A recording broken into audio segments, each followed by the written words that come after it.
I broke my back. What do you mean by that? Your back is broken. What do you mean, calm it down? It's a fight.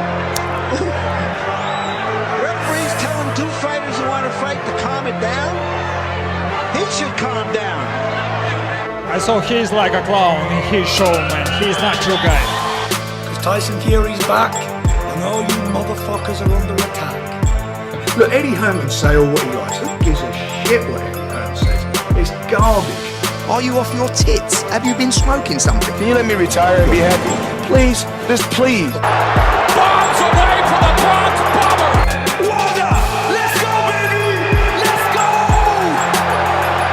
I'm through. They put somebody else up and give me an interview. What are you talking about? What are you talking about? You never give me a fair shake.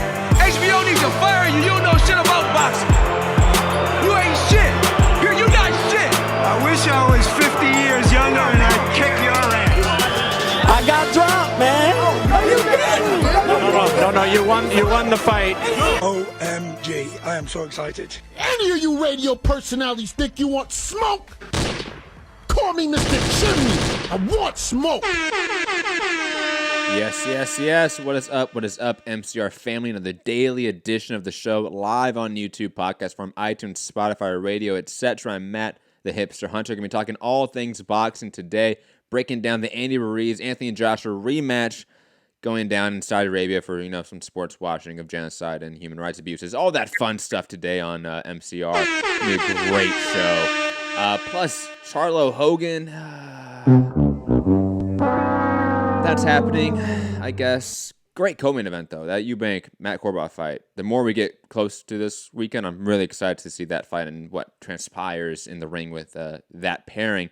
And plus, a lot of news out there in the boxing news cycle. PBC signing a deal with In Demand as their main distributor for the pay-per-views going forward, and a huge deal with other entities along with AEW and pro wrestling entities like that.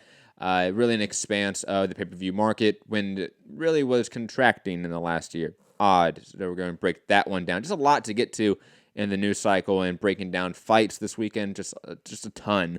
And of course, hit the like button, share the show, subscribe. Patreon.com/Mix Combat Radio. Call in 323-870-4051. Press 1 to get in the queue. International callers calling on Skype, Mix Combat Radio. But I'm joined, as usual on these shows, by the lovely Gary in Dallas. Gary, what's up, man? Big weekend, obviously. Yeah. I can't wait to get into all the news. I will also be in Brooklyn for the Jamal Charlo fight. I will be in the house for my boy. One more shot, Jamal. Come on. Do good this time. Let's do better. Do better. At least do better, right? At least do better. We're accept better, right? Do better. Do better. That's all I can say. Yeah, so much to get to. But let's get to the marquee fight of the weekend. Probably one of the biggest fights of the year. Let's just be honest about it. Andy Ruiz and Hulk Hogan. God, I wish Rob was on the show today, guys. He couldn't be. Family birthday. But that Hulk Hogan soundbite, I do miss in a time we're talking about the Dennis Hogan. But the marquee fight and probably the biggest fight of the year, Anthony Joshua rematching and trying to avenge his lone professional career loss against Andy Ruiz. And I think, to be honest, this fight is really hard to pick and to predict and to break down. It's one of those where there's a lot of different angles we can look at it, a lot of different ways we can see a fight sort of transpire, different outcomes we could see. This is one of the hardest fights to pick of the year, in my opinion. I've gone back and watched it ad nauseum. I've broken it down ad nauseum, and I still am perplexed as to who I'm going to pick, to be honest. I'm still conflicted as who I'm picking in this fight. Gary, thoughts on overall just the fight itself, how big it is, are you excited for it, and thoughts on how difficult it is to predict? I know who you're picking, but I just thoughts. Was that an easy conclusion to get to? For me, I feel like it was too easy. Although I know I'm obviously going to be in the minority. I think it's a big fight. There's going to be a lot of eyes on it. I think it's really big for DAZN specifically to keep as many U.S. subscribers because it's going to have within a month. It's going to have the YouTube fight and this. And when we look at their numbers, and Canelo, yeah. that happened too within a month. Yeah, I guess it was. Yeah, so it's going to be big. When they released those numbers that we talked about, that was in the wake of the KSI fight. So it's like, how many of those 800,000 subscribers are they going to also have next month? I think they reported those numbers at an opportune time to make it look like there's more. You know what I'm saying?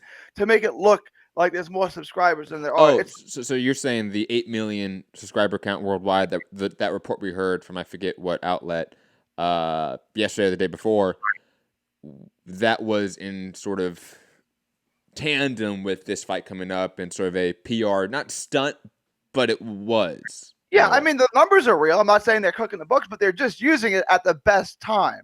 It's like saying, a retailer saying, look how much more items we sold right before Christmas than we did in the middle of the summer. Well, yeah, no kidding. They just took that number, that slice of the pie at the most opportune time. I'm not accusing them of cooking the books. Yeah. No, just good marketing, if you want to say that. Yeah. So it's big for Showtime. I mean, it's big for Showtime. It's big for. And I think this is big for American boxing because if Ruiz wins, we are one step away from having an undisputed, unified American heavyweight champion, be it Wilder or Ruiz, right? I mean, that's a very makeable fight, them being both with PBC. So this is good news. Like, I think this is ultimately pretty good. And if not, if AJ wins, it's great because then maybe we finally get AJ versus Wilder, and that will have huge appeal on both sides. I think Wilder's star continues to get bigger, so maybe it's better that it happens now than 2 years ago. Even though AJ lost, I don't think that loss will really matter if he beats Ruiz in the rematch. I don't think anyone outside of certain Wilder and PBC fanboys are really going to care that he lost. Absolutely. The casuals largely don't give a shit about that, to be honest. It's really only the haters that care, right? Like, Manny Pacquiao got iced by Juan Manuel Marquez in the fourth fight, and like a year and a half later fought Floyd Mayweather for the biggest fight in boxing history. The biggest fight in boxing history, yeah. To this day, still the biggest fight in boxing history.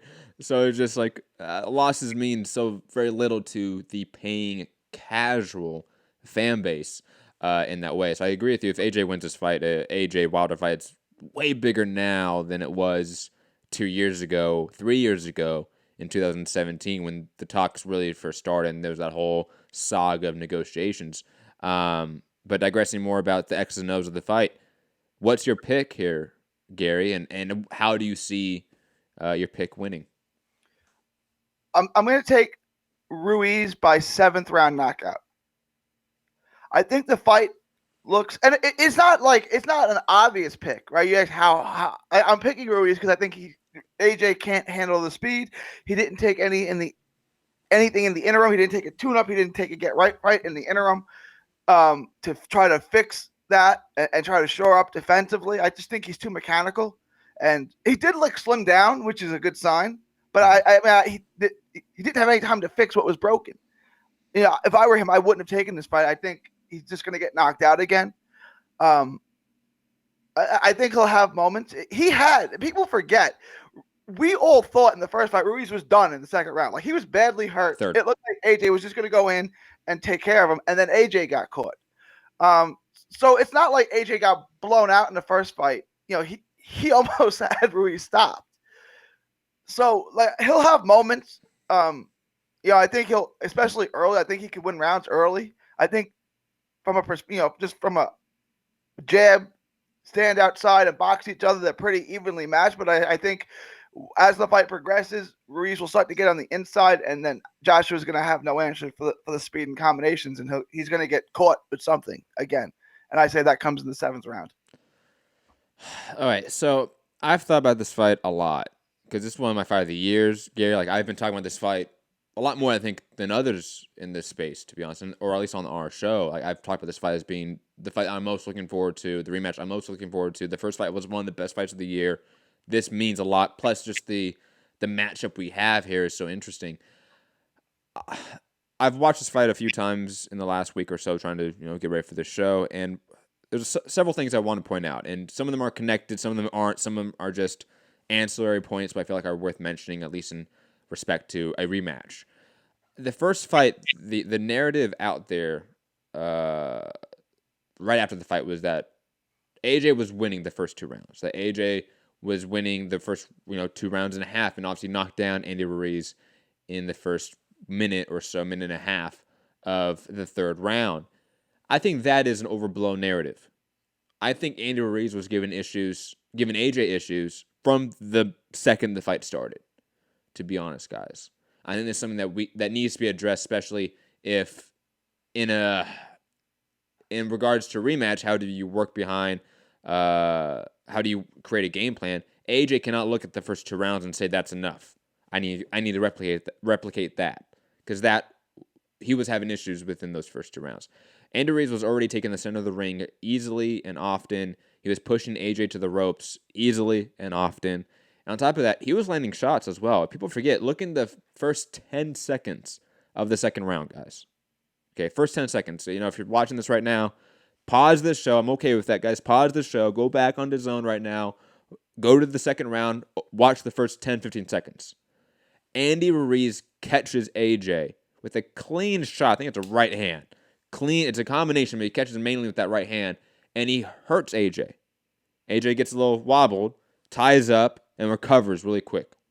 And is able to get on the jab and sort of keep that distance, but still largely not get any offense going. Lands occasional right hands up top, and occasional lead hook, the occasional jab, but everything really is inefficient for AJ. And plus, Andy Ruiz is dictating the pace and the range from the get-go.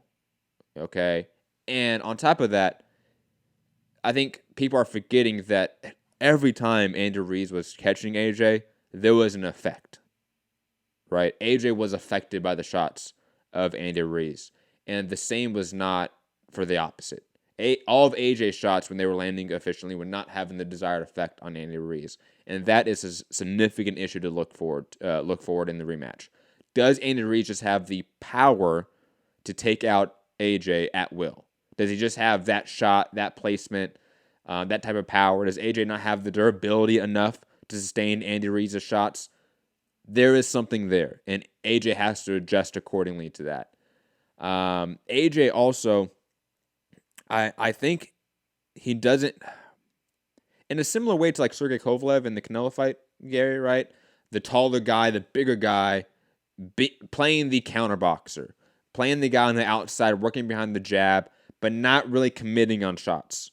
AJ did that in the first fight, and that was an issue. I think he needs to commit to shots in the second fight, commit to combinations.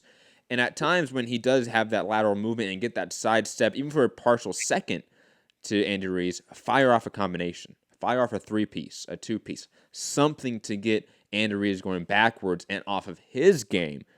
Because to allow Andy Ruiz to come forward and try to just play the jab and counterbox game at the pace that he was going in the first 2 rounds in the first fight, I think is impossible. Andy will always catch him. He needs to throw the right hand more willingly. He needs to go to the body more, especially. I know that's hard for the tall guy to go to the small guy and go to the body, but he needs to, absolutely. He needs to stop the pressure of Andy Ruiz. I think the best way to do that is with body shots, because, look, let's just be honest here. AJ is not a cardio freak. And no matter what, he is going to be the one moving more, doing more stuff, and therefore he's going to tire out faster. How do you adjust to that? How do you bring the balance back to your side when you're moving and you're laterally circling around the entire round, the entire fight, while Andy is just doing minimal effort to hunt you down and not really exhausting himself? Go to his body. You have to. And then on top of it, if you go to the body first, the right hand or right straight to the body routinely, that will set up the right hand up top. AJ needs to fight a near perfect fight in this fight, in my opinion, to win. his paths to victory are a late fight TKO or a decision, to be honest. I don't think he can really hurt Andy Ruiz the way he wants to. If he can, he would have to commit to short, compact combinations with an in-and-out game plan. And I don't know if he has the quickness to do that, so to speak. This is a tough fight for AJ. And my gut feeling is leaning towards Andy Ruiz. But I'll be honest, AJ does have the right tools to figure out a game plan. And if he comes in here with the game plan on Saturday, guys, and really sticks to, again, look at the knockdown. That's the only knockdown he had against Andy Ruiz. How did he set that up? He set up with a quick right hand off of no jab, no setup. Quick right hand to get on the inside, dart in there, tie him up, smother Andy Ruiz instantly, and then work 2 short shots on the inside, which was obviously one of them being the uppercut, and then the left hook to finish it. Okay? It was a inside and out, quick darting combination, similar to what Pacquiao does, or other guys that have that darting in and out movement that is more style of their game. AJ needs to implement some of that in this fight, but he needs to do so in a methodical way, but also be willing to exchange. It's a weird dynamic and paradigm he needs to live in this fight, because he needs to be smart here, but he needs to throw more than in those first 2 rounds, because his inactivity allowed Andy Ruiz to really get on the inside and work the pace more than I think AJ was expecting. I know I've been ranting for a bit. Gary, any thoughts on what I've said? Any sort of debate you have? Discussion? The story is going to be the straight right hand, right, from AJ. If he can land it and deliver it and then follow up on it, he can win, right? But that's big for him. But this idea that if it's fought at range, that AJ is going to get the better of it, I think it's kind of even. Maybe, but like it's going to be kind of a lot of evenish rounds, and it's just going to be depends what the judge, it's going to be like splitting hairs. AJ's best work does not come from the long range. However, the long range, that distance they needs to be in to get that long jab going, is not where he needs to be to get his combinations going. And he needs to figure out how to get from point A to point B without getting hit with counters, and then getting from point B back to point A without getting hit with counters. If he can figure that out and just rinse and repeat, he could win. He could absolutely win. I think what he needs to do is go watch Bo Holyfield 2, Ruiz I'm talking about, and just do what Holyfield did in that second fight. Time the jab, double up the jab, throw a right hand, get out of dodge. Right? It was interesting because Emmanuel Stewart trained Holyfield for that fight, and Stewart usually trains the big heavyweight. And this time he went like reverse course and trained the small heavyweight and and game planned it perfectly. I think like that's what I would advise Ruiz to do. It's just I don't think he needs to change much. I think no, Andy Ruiz doesn't need to change much. AJ needs to change a lot. He does, why I don't think taking nothing in between and going straight into this was not the best idea. I know his ego and his pride is going to make him do it. He thinks he can win. He almost knocked him out in the first fight, so why can't he knock him out again? I don't think he's had enough time to fix everything that he needs to fix in order to win this fight. Yeah, and plus now that Andy Ruiz has the confidence, like there's a lot of things on Andy's side here that makes my gut feeling go, Andy's going to get it again. Like the deck is stacked against AJ here in a lot of ways because, like you said, it's an immediate rematch. I think he's the one that has to adapt, not Andy, and that's a huge factor. Can he adapt? Can he make those adjustments? Of course. I just don't know if Rob McCracken's the one to do it. Not saying that he's not a good trainer. I think he is a good trainer, but when you need to make massive adjustments and you need to often have better game plans, if you didn't really have that to begin with, to create that all of a sudden, it's hard with the same trainers and camp around you, to be honest. But to AJ's credit, he did speak a lot about having to change things up. So, hey, if he comes out here and he has a game plan and he is putting 2s and 3s together a little more effortlessly, darting in and out of that range and confusing Andy Ruiz, and he's doing that for 6, 7, 8 rounds and all of a sudden gets a TKO, don't be surprised either.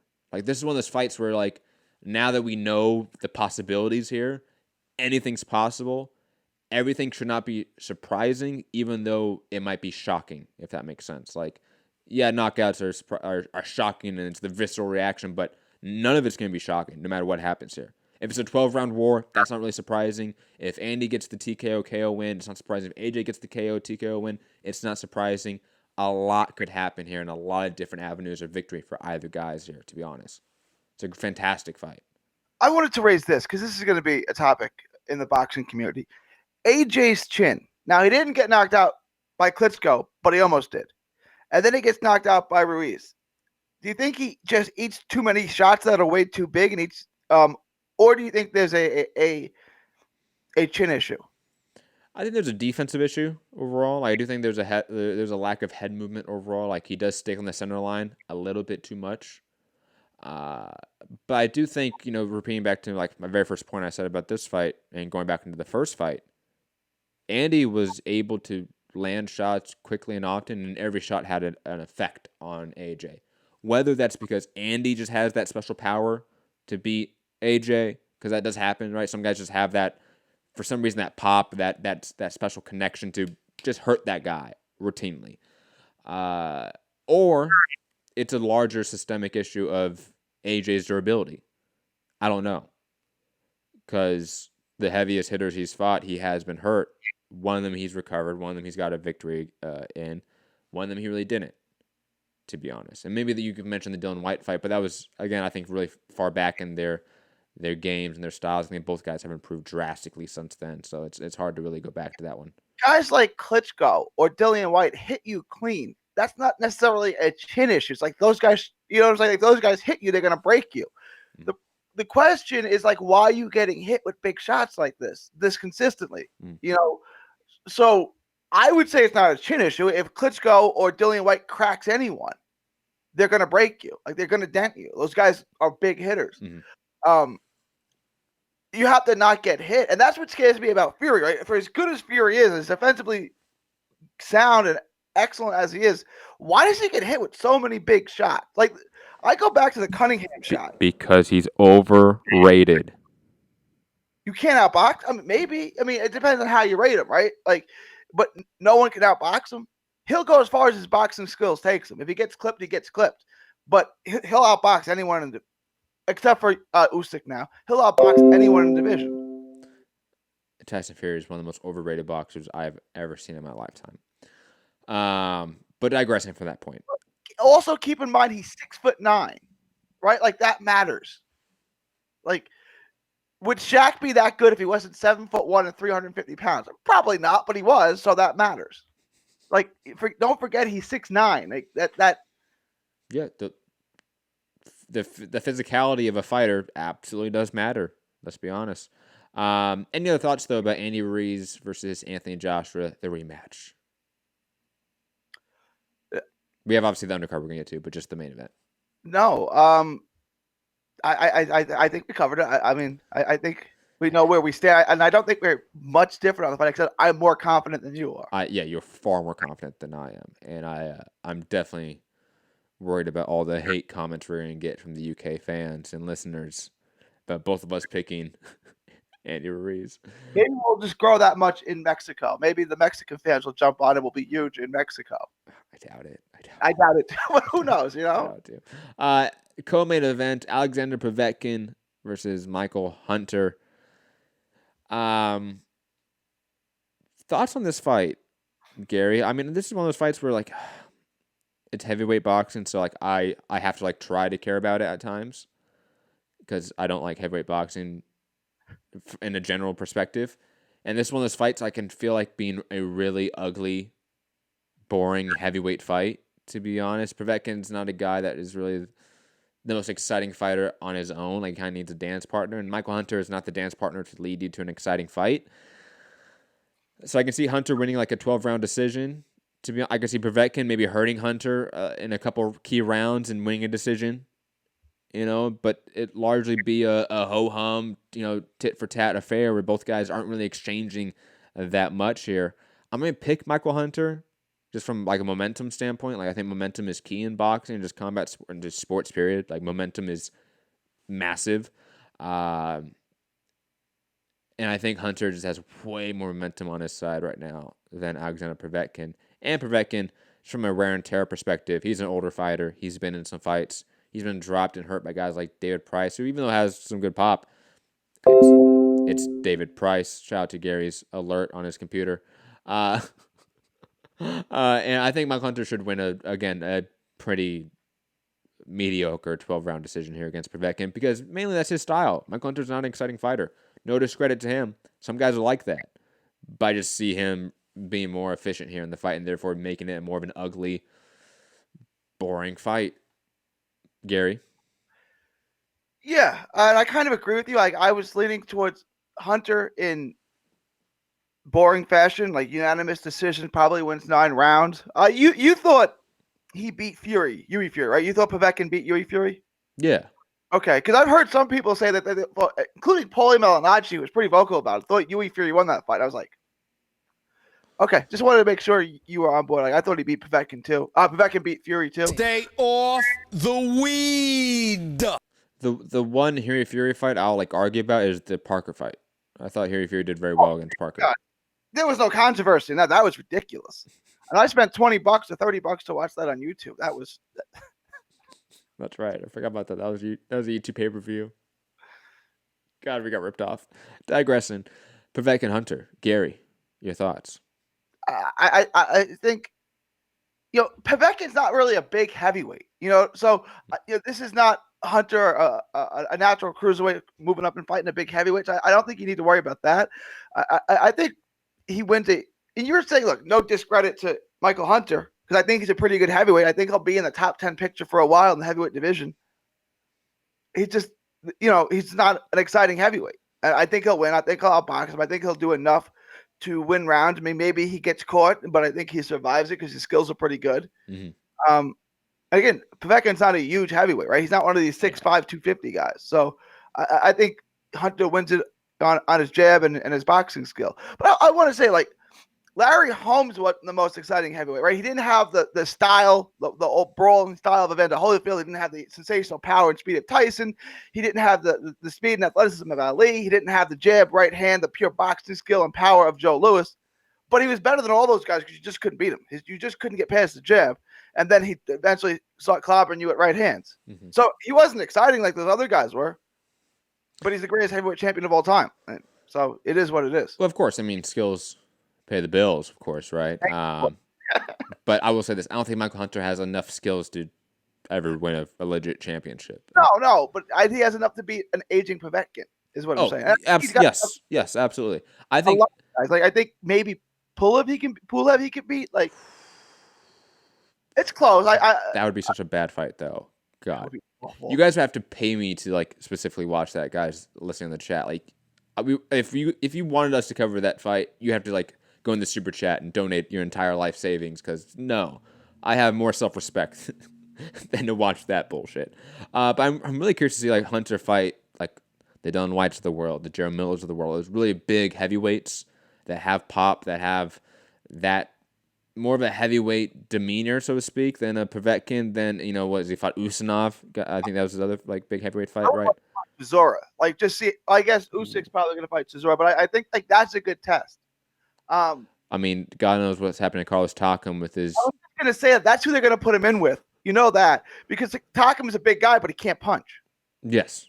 Well, look, he stood up and lasted and went the distance with a big heavyweight. Yeah, but that big heavyweight can't punch at all.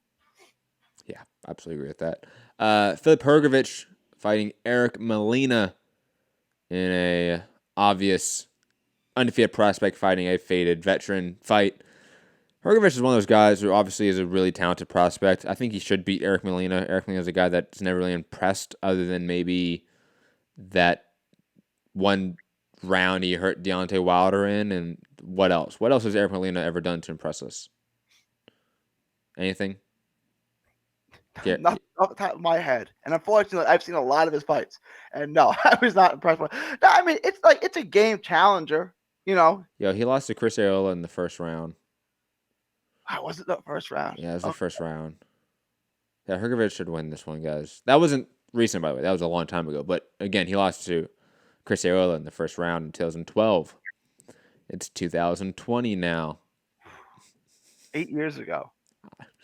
Hrgovic should win this one rather You easily. were in high school in 2012, Matt? Yes, I was. Yes, I was in high school.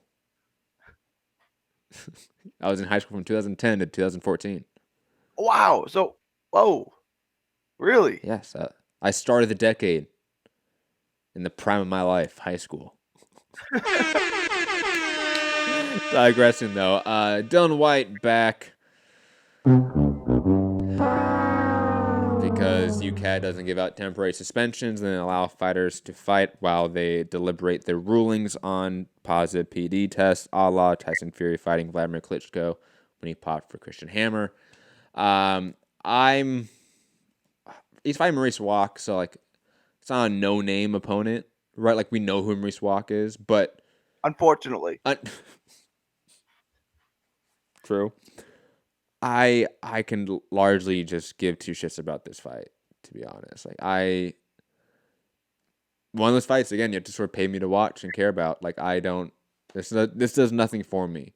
Like Dylan White does nothing for me until his sort of case is resolved, because it's not, guys. Stop listening to Eddie Hearn contradict himself within statements saying, "Oh, he's cleared," but yeah, we're still waiting on their deliberation, and the UCAD delaying their ruling. So come on, guys, pick a narrative here. I don't care about Dylan White. I don't care about this matchup. I will wait to see him either fight somebody that really matters to where I have to care, right? Over the whole UCAD situation, or the UCAD situation is taken care of, and neither one's happening here. Gary, thoughts on Dylan White fighting Maurice Walk? it'll be a brutal knockout whenever it happens. So at least we'll get that. You know, he probably shouldn't be in the ring until this thing is cleared, but he is. So it is what it is. You know, Walk is a guy that's going to be there to be knocked out, and Dylan White has a habit of getting sensational one-punch knockouts. So maybe we'll get a knockout of the year next year. Because I thought both of his knockouts from a year ago, both Chisora and Parker. Not Parker. Brown? Lucas Brown. That was a good knockout. Were both really good knockouts. Yeah. I was like, could you imagine the 30-second commercial for Wilder versus White? Like, those knockouts would just be like, that could do 1 million pay-per-view sales just because the casuals like, I want to see that. Like, those knockouts are vicious. And quickly, Hadog on the chat. No, I don't think Gary was saying that Larry Holmes is the greatest heavyweight champion of all time. No, I was saying that. I was absolutely saying that. Wait. It goes Holmes won. That's not true. Oh, it absolutely does. You couldn't beat him. That's what we're talking about, Michael Hunter. No, like none of those guys. You just can't beat him. It's not sensational. He's not going to be wow. You're not going to be mesmerized by it, but no one can beat him. Yeah, Larry Holmes is going to lose to a lot of heavyweights all time. Not a single heavyweight. Yeah, he loses. He loses to Joe Frazier beats him. Oh, there's no way Frazier beats him. Yeah, Joe Frazier beats him. If you don't beat Joe Frazier in my mind, like, I'm sorry. Like, same with Mike Tyson. Like, Mike Tyson never beats Joe Frazier. Sorry. But I'm not the biggest Tyson fan, mm-hmm. but I think you really overlook Tyson. Like, Tyson's a top 20 heavyweight of all time, but for sure 20. Is he higher than 20? Is he 15? No. Okay, then you're not as okay. I got to think about it, but like, if I can easily make a list of top 20 heavyweights where like Tyson's in like 17, 16, easily. Because like there are certain generations where like certain guys are just like there's multiple guys in a generation that get in that top 10, top 15. Sure. You know, like Ali, Frazier, Foreman, they're all in the top 15, I would say. And we're in the same generation. Lennox is better than Tyson all time, I would say. Lennox is top 5. I don't know about that. I gotta think about it. But yeah, I maybe one of these, maybe this week we'll do a show like that. Because look, there's not gonna be a ton of news this week. I think it's just gonna be the black hole of Ruiz AJ fight week. So like a Thursday, we might do a top 20 heavyweight show. That'd be fun, all time. Get Santiago on to school us. He's always saying, people in the chat, Michael Spinks. Ooh. As a heavyweight? Yes. Michael Spick's the greatest. You could argue the greatest light heavyweight of all time. Okay. As a heavyweight, I mean, he got 2 bogus decisions against Larry Holmes when Holmes was 100 years old. Joe Louis is better all time. Those are your top 3: Holmes, Ali, Jack Johnson. and Louis. Jack I don't Johnson. care what order you put him in. I put Holmes 1, Ali 2, Louis 3. Who else? But I could flip the other 2. Like I could flip Ali and Louis. Like, anyways, digressing. Oh, my bad. But that does actually accurately reflect Gary's opinion that Larry Holmes is the best heavyweight of all time. greatest heavyweight champion ever. Not true. There's some other fights on the card. Madrasol Madrijov fighting Tom Little. Ivan Price fighting Sweetie Muhammad, and Diego Pacheco fighting Salimi Saidi. Yeah, bad undercard after about Dylan White and Felipe Perkovic, let's be honest. Really just a heavyweight like main card, and everything else is just eh. And even then, some of these heavyweight fights like White Walk are just an easy tune-up fight, let's be honest. Moving on Showtime on Saturday, Jamal Charlo fighting Dennis Hogan for his, air quotes, WBC middleweight title. You know, if you're looking on paper, Charlo should win this one really easily, right? Like, Charlo's better in every conceivable category, has better wins, a better athlete, more power, bigger, stronger, like literally everything in boxing he is better at. Yet, he's been a guy that has been largely digressing in entertainment value lately, and maybe game plans and skill level. He's been a guy that has not looked the same in some time. And Dennis Hogan's a guy that really overachieved in the fight most people thought he won in beating Jaime Munguia. It's one of those fights where Charlo should win this one. But Brandon Adams made him look really human. And I thought Adams went in there largely to just survive. He didn't really went in there to really hurt Charlo and really engage with him. If Hogan does that and Charlo has another sort of bad performance, could Hogan steal enough rounds and sort of have another overachieving performance here and arguably win a decision here against Jamal Charlo? I don't know. But I will say this. I'm picking Jamal Charlo because he is the better fighter. And he should win this one. And hopefully, like Gary said, this is a return to form for Jamal Charlo. There's no real reason for me to think that it is. But I'm hoping. Like, it's just a wish upon a star here that Jamal Charlo looks like he did against J-Rock again. I'm praying, I'm hoping, because I think the division would really benefit from a Jamal Charlo that's firing on all cylinders. But I'm going to pick him by decision here, to be honest. And I'm still hesitant to really think about this matchup because it's just a weird matchup. It just, is not good on paper. The middleweight fighting a blown-up junior middleweight off of a loss. This just seems weird. Like, in a lot of different ways. Gary, your thoughts on Charlo Dennis Hogan? The matchup is extraordinarily weird. Like, the matchup makes no sense at all. Why they would take Hogan, a guy with no appeal in the U.S., off a loss in the junior middleweight. And to be fair, he won the fight, so he deserves another title shot because he got robbed, for sure. But, like, why not give him a title shot at 54? Or let him fight someone at 60 and say, hey, he belongs here. No, here's the thing. Like, it would make sense that, look, Munguia was the WBO champion for Golden Boy on DAZN where the fight took place. This is now PBC, the WBC, sort of giving him a gimme. Like, you know what I mean? Like, it would make sense. Let's say they matched Hogan up against Jesse Vargas or somebody like that on DAZN, because that's within the same conglomerate apparatus, so to speak. This is a completely different sphere of boxing that's giving him this gimme shot and as sort of like a pity shot, to be honest. Like, it's just weird. Like, I don't understand why they thought, yeah, let's go after Dennis Hogan. That makes sense. There's no rhyme or reason for it.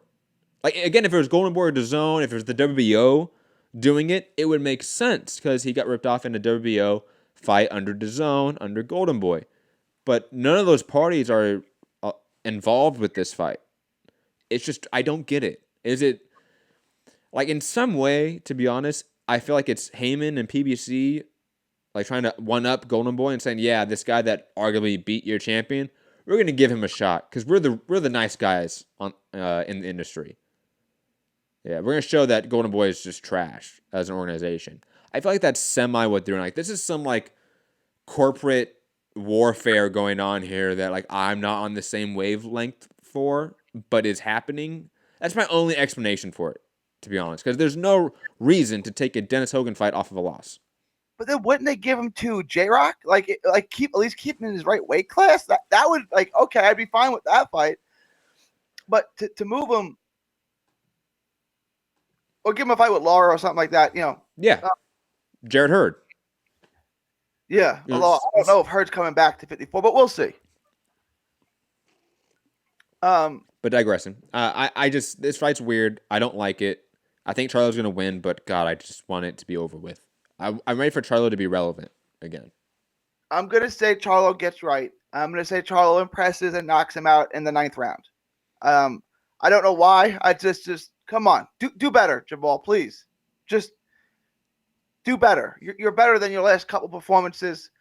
You have a track record mostly at 54 where you look really impressive. You were the best 154-pounder in the world. There's no reason for you to be struggling like this against guys like Korobov and Cannon Adams. I think he gets it right. Whatever was ailing him is fixed, and he looks spectacular. He gets a 9th round knockout. Okay, co-main event, Chris Eubank fighting Matt Korobov. Interesting fight. I mean, obviously Matt Korobov is the better boxer. He's a southpaw. Like, he should really give Eubank issues. A guy that's routinely struggled with every boxer he's ever faced, right? Like, has Chris Eubank ever beat a guy that's a better boxer than him? That can throw a jab? No, right? No. And it's a guy that I think has sort of ping-ponged back from every gym around the world.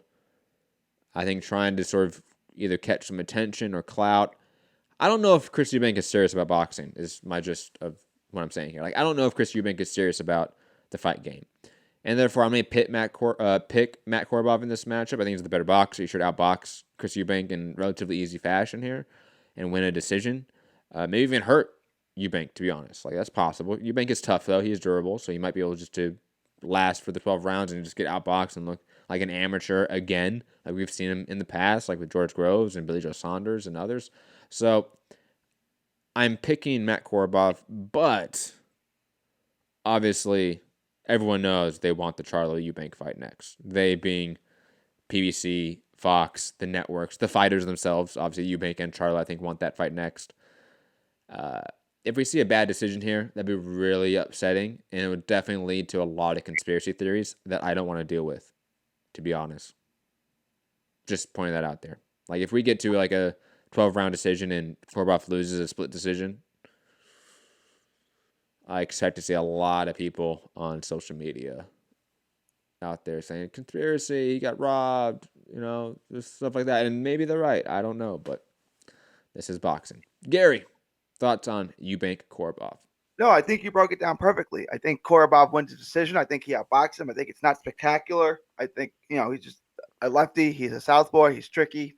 There's nothing Eubank's going to do to figure him out. Like, he was beating Jamal Charlo for half the fight, winning round after round. And then Charlo figured some things out and was able to carry most of the rounds, if not all the rounds, in the second half of the fight and take that decision. The one judge that had that like 119, 109 was ridiculous, by the way. But that was a really even fight, only because Charlo figured it out in the second half and was better. Eubank's not going to be able to figure it out, and he's not better. So I don't see how he wins the decision. I think it's something along the lines of 118, 110, 117, 111 kind of scorecards. Like, he wins 9 or 10 rounds. Eubank may have a moment where he catches him, but it's short-lived. I think everything you said, I basically agree with. Wow. Hey, look at us agreeing. I thought you were going to pick Eubank, but I want to. I like Eubank, right? Like, I've interviewed him a few times, right? Like, I've met him a bunch of times. Like, he's a very nice guy, honestly. Like, I think he gets a bad rep as just a person when he really shouldn't. Like, my experience with him, he's always been like one of the friendliest interviews I've ever had, to be honest. Like, completely sociable, so to speak, completely friendly. Even his dad, who's out there, is a very friendly guy, to be honest. And plus, like, in some weird way, I think it would be better for boxing if Eubank and Charlo win in convincing, devastating fashion than they fight later on Fox, right? Like, I think that's an obvious net positive for the sport. Like, that fight's bigger, it's easier to market. It just makes more sense from that perspective. But from an X and O's perspective, it's going to be really hard to get that matchup with the way they've set up Eubank here with Korobov. Like, this is just a very hard matchup for him to sort of audition to the Charlo fight, to be honest.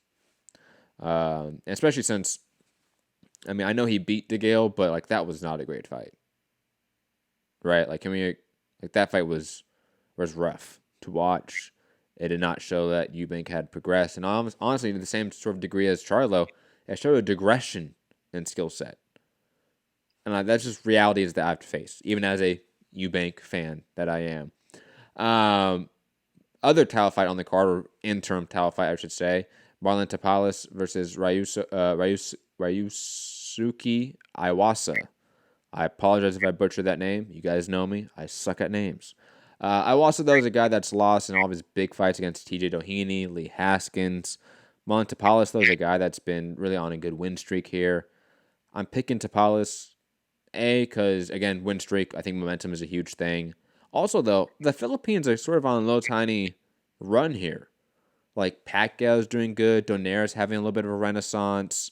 And Kajas is fighting this weekend. Casamora just picked up a win, a big win against Tete. I expect Marlon Tapales to come in here and beat Iwasa, who's, again, largely lost some of his big fights and also been knocked out against Lee Haskins.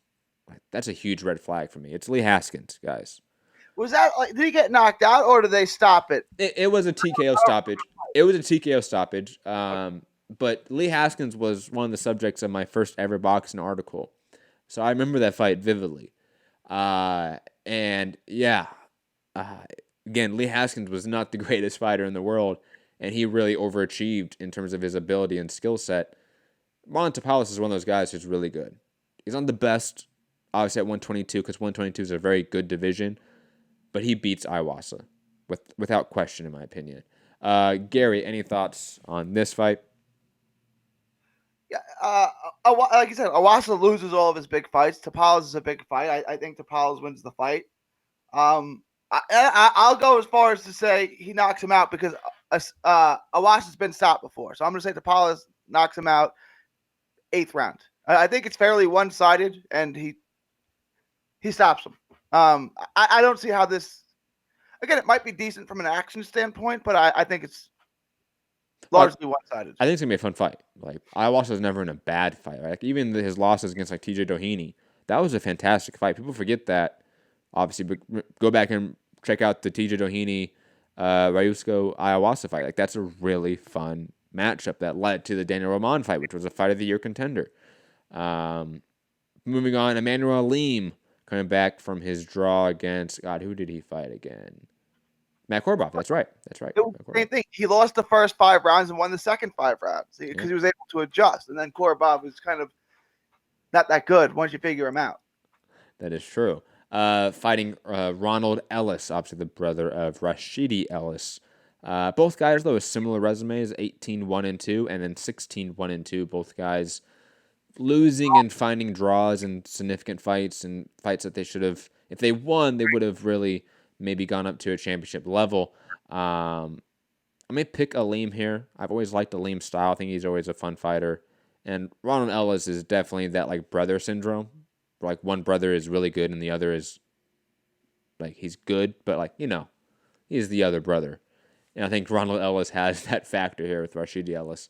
And Alim is, again, a really fun fighter who puts his shots together very well. Great combination puncher. And I expect him to win this fight, to be honest. Gary, thoughts on Emmanuel Alim versus Ronald Ellis? I like Alim too. I'm going to pick Alim. I'm just trying to figure out how I'm going to pick him. Because I didn't even know this fight was on the card until you just told me. Yeah. So I hadn't really got to think about it. It's decision. Like, both guys are tough. Really knock people out, right? So I'll say he takes him on a decision. I don't think it's particularly close. I don't think there's going to be anything controversial about this. I think Lima boxes him over. It's a 10-rounder, I'm guessing. Yeah. I boxed him over 10 rounds. Yeah. Aleem's obviously a lone knockout or lone loss is a knockout to Hugo Centeno, who can crack. Ron Ellis, well, decent puncher. I don't think he can crack like Hugo Centeno. And plus, the other draws on Aleem's record have all been decisions, obviously, because they're draws. And Ron Ellis has never been finished. So I expect this fight to go the full 10 and be a good fight. Not a fight that blows your socks off, but be a good competitive fight and offering on the undercard. That's about it for this card. There's a bunch of fights. There's like 1, 2, 3, 4, 5, 6, 7, 8 more fights on this card, guys. I don't know anyone else on this card. Can you run down the names of at least the prospects? No, I'm going to go down everyone. Luisa Houghton fighting Lorraine Villalobos. Okay. Duke Micah versus Janelle Rivera. Titus Williams versus Kobai Breedy. Oh, Gary, what happened? Gary. Can you hear me? Yes, come back. Where? Wait, let me go out and come back. Oh, there you go. It just muted myself and then stopped my cam too. That's weird. Like I didn't even touch it. Well, Gary, just don't touch the computer, okay? You obviously upset it. Okay. Titus Williams versus Kobai Breedy. Isaac Cruz Gonzalez versus Miguel Angel Perez Aspero. Ayman Rashidi versus Antonio Sanchez. Burley Brooks. Both those guys from Dallas. Burley Brooks and Amon Rashidi are both from Dallas. Rashidi and Brooks are both in the same gym as Errol Spence. Oh, but Burley Brooks, man, that kid must have been made fun of so much in school, let's be honest. Fighting Nathan Sharp, another fantastic name. Steven Torres, fighting Daniel Franco. Is that the Daniel? No, not the same Daniel Franco. Different Franco. Arnold Gonzalez versus Gregory Avril Young Jr. That's it, Gary. Brooks and Rashidi, they're Dallas prospects. Go out, watch them, support them. Amon Rashidi coming off a loss to Alfonso Oliveira. Yeah. Yeah. Was that on the Spence Porter card? Yes, I think so. Oh yeah. Yes, Spence Porter card. Boy, he always gets them on his cards. Yes, this Charlo Hogan card's definitely top heavy. Like those first 4 fights on the card or top 4 fights, really good fights. Even the Charlo Hogan fight is good in a way, even though it's a weird fight that makes no sense. It should answer some things for us for Charlo. It should. And it should answer how good Hogan is after that loss to Munguia, where all of a sudden he looked like, whoa, who is this guy that has Hulk Hogan's last name that we've never heard of? Now we should know more about Hulk Hogan and Jamal Charlo after Saturday. Plus, I like the co-main event, I like the Tapales Ayahuasca fight, and the Liam Ellis fight. I think it's a good little undercard offering as well. Next up in the weekend, Emmanuel Navarrete versus Francisco Horta on ESPN Plus, guys. Woohoo. And Yurin Ancajas fighting Miguel Gonzalez. Also, Miguel Mariaga on the card. And that's about it for the ESPN Top Rank card. Gary, thoughts on Navarrete versus Horta? Fantastic fight there. Please sense my sarcasm, guys. Yeah, I was going to say, is there something I don't know? No. Navarrete by death? I mean, Navarrete stops him quickly, yes. 5 rounds or less? Yes, and Ancajas against a guy that I'm trying to remember if I've heard of before. Oh, that's right. He fought Andrew Maloney and lost. He got knocked out. I remember this guy now. Yeah, okay. Ancajas should win this one. They're really, their Ancajas thing didn't work out. He's not that great. I mean, he's good. He's fine. He's top 5, 10 guy in the division. Look, here's the thing. It's the same issue with Oscar Valdez in a way. Top Rank is so scared to not have a champion and just to have a top 5 to 7 guy in the division. Right? They're really terrified of that happening. When I don't understand that. Valdez, let's say if they match up against Leo Santa Cruz, Gary Russell Jr., Josh Warrington, Carl Frampton, all those fights at 126 when they were viable. Let's say he loses half of them. Who cares? The amount of money you make as a promoter with all those big matchups is worth it. Okay, the money the fighter's going to make is worth it. And plus, those are all legacy fights. Ancajas is a guy that has so many great fighters around him that he could be fighting, but Top Rank is obviously terrified of him losing one of those fights and not being a champion or the best guy in the division, not having that narrative of the next Pacquiao, when that doesn't fucking matter. Ancajas can be a perennial top 5 guy in the division and have great fights with Rungvisai, Estrada, Yafe, all those guys, and just make fun fights and lose them all, right? But at least make those fights. And guess what? Let's say you match him up against Rungvisai or Estrada and he loses that. So what? Give him a tune-up and then put him out there against Yafe or Charlie Edwards or anyone else, right? Like, put him up there with big fights and big names. Otherwise, you're wasting talent. You're wasting their ability. It's almost the same degree as Terrence Crawford, but not the same. It's not a one-to-one analog.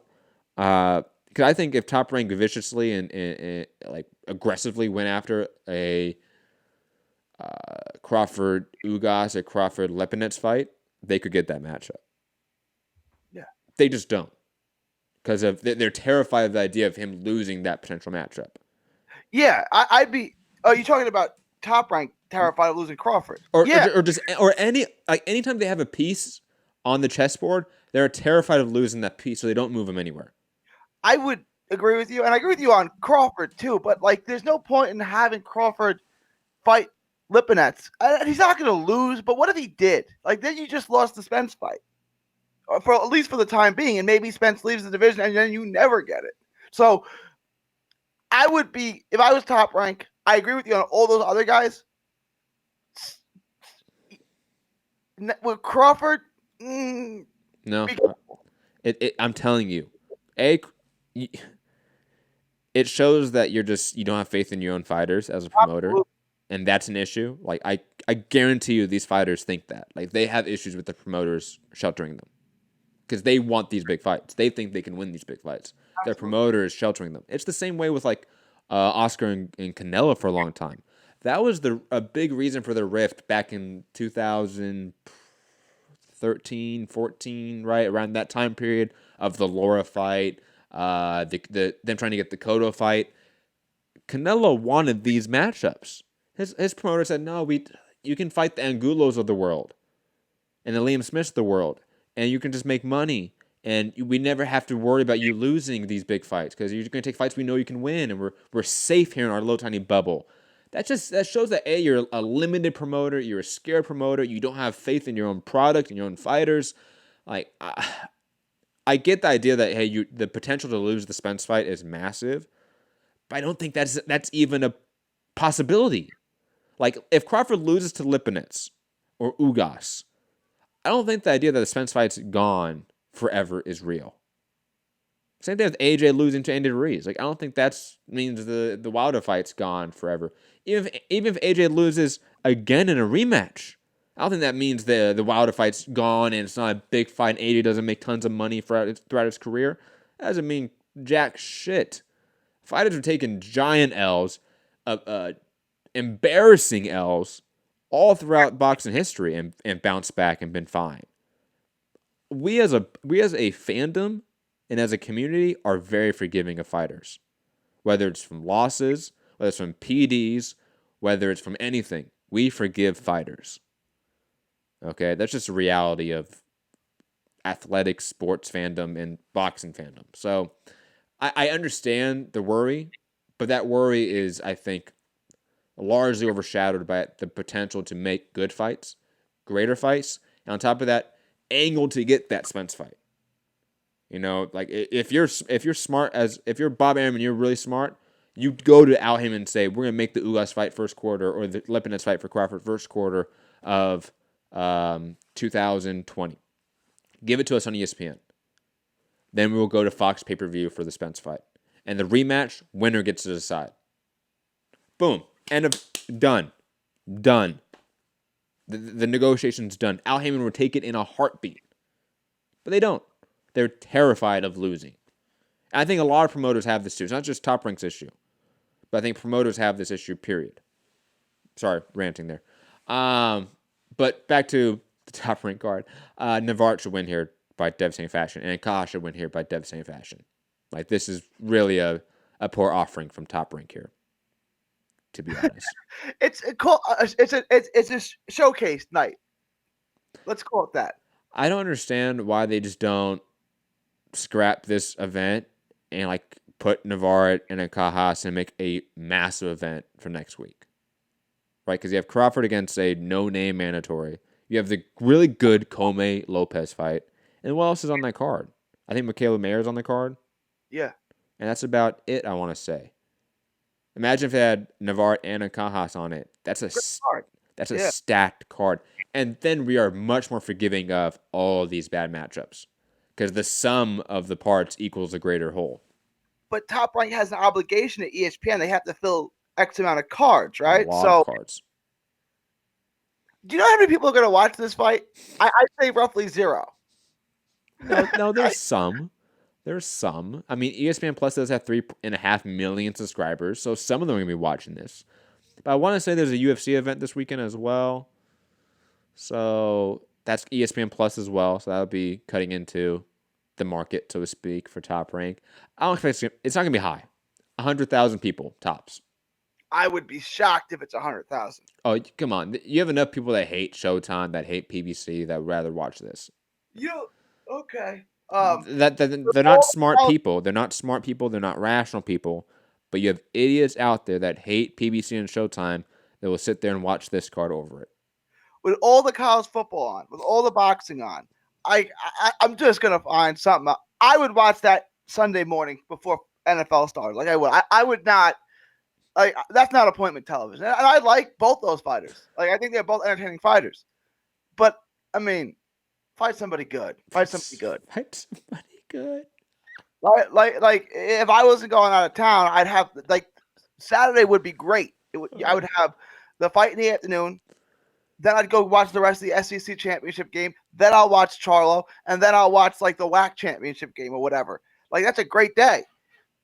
And none of that involves watching Navarrete or NK Haas. I'll go early, and I'll watch it before football starts at noon. Anyways, other sort of smaller fight cards of the weekend on Thursday on DAZN and RingTV.com. Yves Ulysses Jr. fighting Ismael Barroso. Jason Quigley on that card. Aaron McKenna on that card. George Riccon on that card as well. I know Gary loves hearing that name. Good little small card in Costa Mesa, California. On UFC Fight Pass in New York on December 5th, also Thursday, a Oshik Foster versus Alberto Mercado fight. Also a vacant IBF women's junior welterweight fight against an Anna Astache versus Maria McGee. And who else? Mikel Lespierre. I think he fought Ryan Martin or somebody, remember? I want to say, or like Josh Taylor, somebody like that. Not really a great card, but hey, it's on UFC Fight Pass on Thursday for those that want to watch every boxing card this weekend. And plus, there's a UFC Fight Pass card on Saturday as well with Peter Manfredi Jr. fighting Milton Nunez. Woohoo. And David Lemieux back on Thursday as well in a untelevised card in Canada, fighting Max Bursak. Yes, and Samuel Peter on that card as well, fighting Samuel Peter. Arslan Bek Makhmudov. I heard Samuel Peter's going to call out who next if he wins that fight. Oh, also on UFC Fight Pass on Saturday as well in Russia, Alexei Urgarov versus Sergey Radichenko. Yes. A lot of But fights. You said on the Golden Boy live card was Yves Ulysses? Yes. He's really good. Ulysses might be a top 10 140 pounder. That guy's good. He lost a controversial decision at Claggart, and then he beat him. He embarrassed Cletus Selden. He hasn't. Claggart and Selden are the two names on his resume, and those guys aren't world beaters. But there's a lot of skill. He hangs out on the ropes too much for a guy that's a mover. But he's a good boxer. He's got a lot of skills. He's quick. Again, I don't know how high his ceiling is, but he's got 2 quality wins, and his skills say he can be really good. I don't know what his ceiling is, though. Yeah, plus I like Aaron McKenna on that card as well. I mean, he's a giant, prospect. He's a giant kid. Like, he looks like a kid. I always like seeing him fight. Yamaguchi Fakao fighting on this card as well. I know he was a highly touted prospect for a while, then he lost recently. But digressing, that's all the fights this weekend. Let's get to the news of the day, Gary. First up, In Demand isn't down for the count per multichannel.com. Breaking the news of a deal with PBC and AEW. AEW being a professional wrestling organization for the distribution deal of multiple pay-per-views next year through In Demand. What this largely means is that In Demand is the in-between person or entity between PBC and cable providers to put their pay-per-view on. That's what a distributor is. And the count right now is 4 pay-per-views next year through this deal. 2 of them on Showtime, 2 of them on Fox is what they're saying. I'm curious to see what those 2 Showtime pay-per-views are, because it means that Showtime somehow has renegotiated more of a equal share of content. But I am overall, this doesn't mean much to me. Like, other than it shows that the pay-per-view industry is still here to stay for as long as we know. Even though the UFC has left the pay-per-view industry, even though Canelo has, even though Mayweather is no longer involved, pay-per-view is still thriving through professional wrestling and PBC, or at least it's thriving enough or being successful enough where distributors are looking for these deals with entities like PBC and AEW. That to me is a little bit concerning just from a market perspective, because again, it shows that consumers are going to take the brunt of the cost of events more so than networks and promoters. But hey, that's nothing new, unfortunately. Gary, any thoughts about just the doubling down on pay-per-view, so to speak, from the PBC side of the boxing world? That's all this really is. It was a good year for him. We haven't gotten the Wilder numbers yet, but I expect they'll be fine. Mm-hmm. So it's been a good year for pay-per-view for PBC. It really has been. You had Thurman Pacquiao, which did well. You had Pacquiao Broner, which did well. You had Spence Porter, which did well. You had Spence Garcia, which did well. And now you have probably – so why would they go away from it? It sucks for us, the fan, but why would they go away from it when they just had a good year in pay-per-view? So, I mean, we're going to have at least a few more years of this. I would guess Wilder Fury is going to be Showtime pay-per-view. You think they switch it back around to Showtime all of a sudden? I think, but have they called it that? That's a Fox pay-per-view. Oh, officially. Like, no Bob Arum has said that. Tim Smith, Bill Wagner, obviously, at Fox have said that. Yeah, maybe the rematch. The rematch could be Showtime. Well, the rematch, assuming Fury wins, would go to ESPN, would it not? Well, there's the joint pay-per-view. There's no need to go to one network. Okay. I see. Yeah. Okay. Then maybe that, because you think if Spence fights, let's say Spence fights twice next year. Hassan, bring up a good point. Gervonta Davis, probably one of Showtime's pay-per-view next year. Yeah, that's going to bomb. I guarantee you they're going to try to experiment with the Gervonta Davis pay-per-view next year. Maybe the Leo Santa Cruz fight. And Crawford Khan numbers. Right, like 180, yeah. Yeah, maybe 120, 130, I expect it to be around that level. Like, Tank has enough of a following to not have a Crawford postal bomb, but not enough to break even and be a successful pay-per-view. I definitely agree that's going to be a pay-per-view for Showtime. What would be the other one? Just the Wilder Fury 2, Wilder Fury 3, or Wilder Fury 2 in February, Fox. The rematch be in November, October. Get some of that NFL rub again, just more of the early part of the season. And that be Showtime, maybe? I don't know. Maybe go back to like a Thurman Broner pay-per-view on Showtime. Like, although, God, Gary, you're so popular over there, getting notifications. I can't. Well, you can. You just don't know how. Let's be honest. Yeah, it's true. You have to get your wife in here to be like, please Yeah. fix this. Megan. But digressing, I mean, who do you think is going to be that next Showtime pay-per-view? I think we're all in agreement. Leo Tank Davis is the one that Showtime is going to be gunning for. What is it? What's the other one? Right. And that's terrible. Unless they want to do something with Broner, but I don't know who's going to. She can't. I knew that was going to happen too. My wife just walked in. We know. Everyone listening right now knows what just happened. That your wife. Oh, my name. my husband needs help with technical shit again. For those who don't know, his wife was in here fixing his mixer for the 30 minutes before the show started, so it's nothing new here.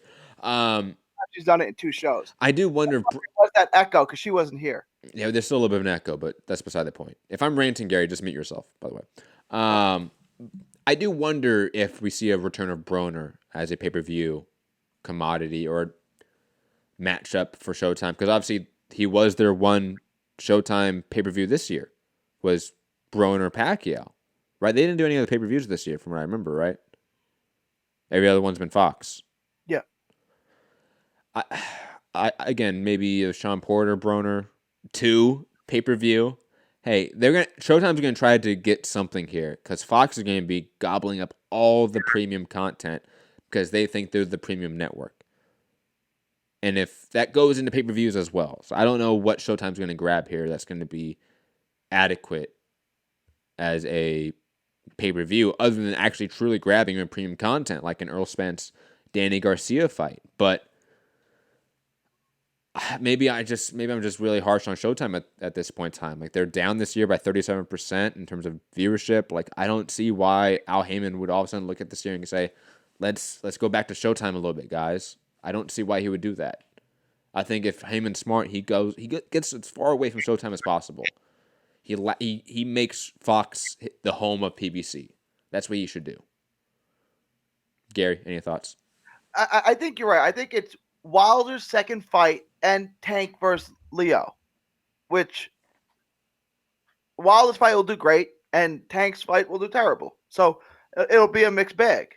Because Porter versus Thurman, Porter versus Broner, Thurman versus Broner. I mean, I don't know. Does anyone really take Broner seriously? The only one that might sell there is if Porter fought Thurman for a second time. But how do you sell that as a pay-per-view? Same with it's the same issue with Wilder Ortiz. Like, how do you sell that the rematch when the first fight was not pay-per-view? And really nothing has really changed that much to make it pay-per-view. Like Thurman, even Danny Garcia, Thurman, Sean Porter, what have they done to make that fight pay-per-view now, so to speak? Well, nothing, except they're going to say the first fight was so amazing that the second one is worth $75. Hassan's going to outbuy DSG versus AB on pay-per-view. You sick fuck. Hassan. You sick fuck. Oh, man. I will say this, though. I definitely would like to see that fight. Pay-per-view, though. I mean, I would pay for it because I pay for everything, but that's not a good barometer. I pay for Crawford Khan. I felt sick after that shit. But anyways. I was out of town. I was at a Rashard Hicks fight in Austin. That's why I didn't have to pay for that. Smart. Yeah. Very smart. Could just watch on Daily Motion the next day. But moving on. Terrence Crawford, speaking of Terrence Crawford earlier, he's come out and he's had some interesting statements to the LA Times about just his placement in the welterweight division. I thought I'd read his quote and maybe get some of your thoughts on it, Gary. Share some of my thoughts on it as well. Whether or not we think that Terrence Crawford is saying the right things at this point in time. Quote from Terrence Crawford: "It's frustrating, but I look at it as a business move by them not to fight me," Crawford said when asked why fights like Earl Spence, Manny Pacquiao, Keith Thurman have failed to materialize. Quote, "I'm not going to knock them or be a hater, but I know where I stand. I know the game they're playing, and there's nothing I can do about it. I just have to focus on what I can do and keep making a living, keeping my name up there as the best pound-for-pound fighter." Quote, I don't know if that fight will ever happen, speaking about Errol Spence. That's not something I can decide. It takes two people to fight. It takes two companies to sit down and figure it out and decide what network we're going to fight on, where we're going to fight, what the purses are going to be. It's not as easy as people think it is, but it could be easy if we finally sat down at the same table and made it happen. Now, that's sort of what I want to get to. Now, he has some other quotes about his mandatory and sort of defending it, and I mean, like that, I get it, he has to defend his mandatory, but the idea that that's not something I can decide, his exact quote. It's not up to his power, his control to make these fights. I want to push back on that a little bit. Like, I do understand that in large aspects, some of the power of fighters that we think is on their side or that they do have is not, that promoters and networks are far bigger entities and corporations, so therefore obviously they have more of a power of the relationship, so to speak, right? It's like the idea of like a star actress or actor having power over a movie studio. Like, that doesn't actually exist. The movie studio always has power over the actor and actresses. Why? Because it's a fucking movie studio. How much money they make compared to that one actor or actress? Same thing with like ESPN, Top Rank, PBC, Fox. These entities, these companies are far bigger than these individual fighters. So I think, to Crawford's credit, to give him some leeway in his argument, I do understand the argument he's making here that, look, like the powers that be here are sometimes out of my control. But I also think that for Crawford's case, he has not done himself any service. I think he has actively hurt himself in this process, to be honest. Not by like doing anything specifically, but by not doing anything, not speaking about anything. He is a guy that he does have power in this industry, whether he thinks he does or not. He just doesn't use it. Whether he has enough power to really push ESPN and Bob Arum to make certain fights that he wants is, I think, maybe a conversation for another time, but he has enough power to change the conversation in the public domain. And he chooses not to. He just chooses to be a recluse, chooses to be a guy that's a hermit, that's not really involved in the boxing landscape and changing how the conversation is organized. He's a guy that wants to be out of the picture, and that hurts him. If he went out there and did media rounds, calling out Sean Porter, calling out Danny Garcia, calling out Errol Spence, calling out Al Heyman, Sergey Lipinets, Ugas, if he did the media rounds and actually said some shit, Gary, do you think that the narrative and the public pressure would automatically shift on his side? Yeah, like he's got to promote him, but like he's got to promote himself more. I remember when he was fighting for the undisputed 140-pound title against Dongo. Like, he said he didn't go to the after weigh-in press conference because he wasn't contractually obligated to. Like, it came out that like he was dehydrated and he couldn't go. He's like, no, I was fine. I just told I didn't have to go, so I didn't. Like, this is not the Super Bowl, right? You're not Marshawn Lynch. You need to go sell yourself. Right? The Super Bowl is going to get 100 million viewers regardless of if anyone does an interview. You're not that. You have to, and I agree, Top Rank needs to do a better job with you. Absolutely. But you need to get there out yourself and do your part in promoting yourself. You can't say, I don't want to do a post-weigh-in interview because I don't have to, and then get mad at your promoter for not promoting you. You have to like do it yourself as much as you can too, and then let the promoter take it from there. But that fight can get made. If both fighters really wanted it, it would get made. My hunch is that Spence doesn't care about the fight. Like, he'll take it if the money's right, but he's not pushing for it. That's just kind of my hunch. Because if Spence really wanted it, it would have been made. Because ESPN and Top Rank and Crawford don't have a ton of other attractive options. No, but like that's why I've expanded the conversation past Spence. Like, if Crawford went out there and said, "Give me fucking Danny Garcia," if Terrence Crawford went on the Breakfast Club, Sway in the Morning, did every boxing podcast, Chris Mannix, Brian Campbell's, TBV's, whoever, okay, and he said, "No, I want this motherfucker," okay, I'll go to his backyard in the Barclays and beat his ass, okay, I don't care about the network. Hey, Bob, make the fight. Heyman, make the fight. If he just said those simple things and did enough media it would be massive. If he went on First Take and said that shit, you don't think Stephen A. Smith and Max Hellman would take it off, and the ESPN machine for a whole week wouldn't be talking about it? But he doesn't do himself any service here. He doesn't. And I do understand like his point about, hey, look, like sometimes things are out of my control here. Sometimes there are greater powers at play here that I can't control. I get it. But creating and turning and framing public narrative is absolutely within your control. And public narrative and pressure is something that you can use to circumvent the powers that be, to make fights, to push for fights. And I get the Spence fight because I agree with you. Spence doesn't care about the fight right now. He has 4 other guys lined up for him on the PBC side that are making the same amount of money and, in his mind, are the same amount of legacy to it. Right? Like he's thinking about Sean Porter, Keith Thurman, Danny Garcia, Manny Pacquiao. All those fights, in his mind, probably equal the same paycheck and same amount of legacy. Right? Well, Crawford, guess what? There's other guys you can go after that can help define your legacy. The guys that Spence is going after too. Go poach some of those names. You're in a time where Spence is out of the sport in a way due to injury. Why aren't you really going after Danny Garcia's name? I had a couple thoughts or Sean Porter, who has no one wanting to fight him right now.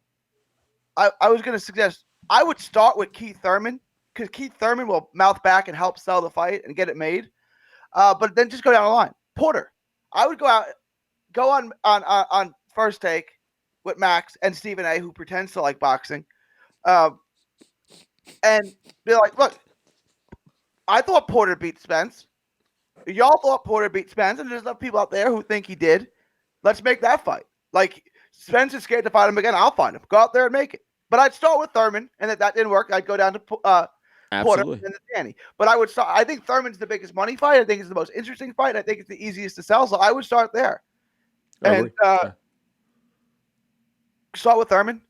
And I think that could get made. I think, like, if you just went on and did the round, especially he has ESPN behind him, right? And he's got Max, who's a boxing guy, and Stephen A., who's a fake boxing guy, to help push that. So you're right. Like, he's got the platform. If he really wants to get this made, he can get it made. Except he doesn't want to go through the effort of going on. It's not really his personality to do that. He hates interviews. Okay, well, I'll just blame other people for this. But if he really wanted to make the fight, you're Terrence Crawford, you get the fight made.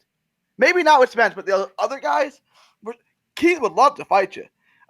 Porter would love to fight you. If you called out Porter right now, Porter would call Al and say, make that fight immediately. I want that fight. You know he would. Sean Porter is such a throwback fighter. He doesn't need a tune-up. He doesn't need anything. You call him, give him a date, give him a paycheck, he's there. And it's Porter. Like, you give him like a $2 million paycheck, he's taking the fight. Right, yeah. You know, like, Porter's one of those... You don't need to fight the Ejivis Kavalakises of the world and whoever you want. You can get that fight. Porter would take it in a minute, and it would be a big enough payday where I was like, go ahead, go to ESPN. Go ahead. Yeah, I agree. It's frustrating now as a Terrence Crawford fan, to be honest, because I think that he had no fight lined up. So after you take apart of Ejivis, get out and say, I want to fight Danny Garcia next. If he went out there post Kavalauskas and let's say blows him out in 3 or 4 rounds, or just makes him look like he just isn't belonging in that league, and says, look, I'm done fighting these guys. I want Danny Garcia, Sean Porter, Keith Thurman, Earl Spence, Manny Pacquiao. I want all those PBC names. Bob Arum, call Al Heyman right now, right after we get out of this ring, and let's make those fights. I want all of you guys. I'm coming for all of your heads. You know how viral that would go? Like, just... I get, like, some people are just, like, really, like, social anxiety is a big thing. Like, doing interviews, that sort of thing is not their thing, even though they're celebrities or athletes. I get that. But holy shit, man. Like, see a sports psychologist. Like, see someone to get over that, right? Like, you've been the guy at Top Rank now for 4 or 5 years. And, like, you have not progressed in terms of your branding within that time frame at all. At all.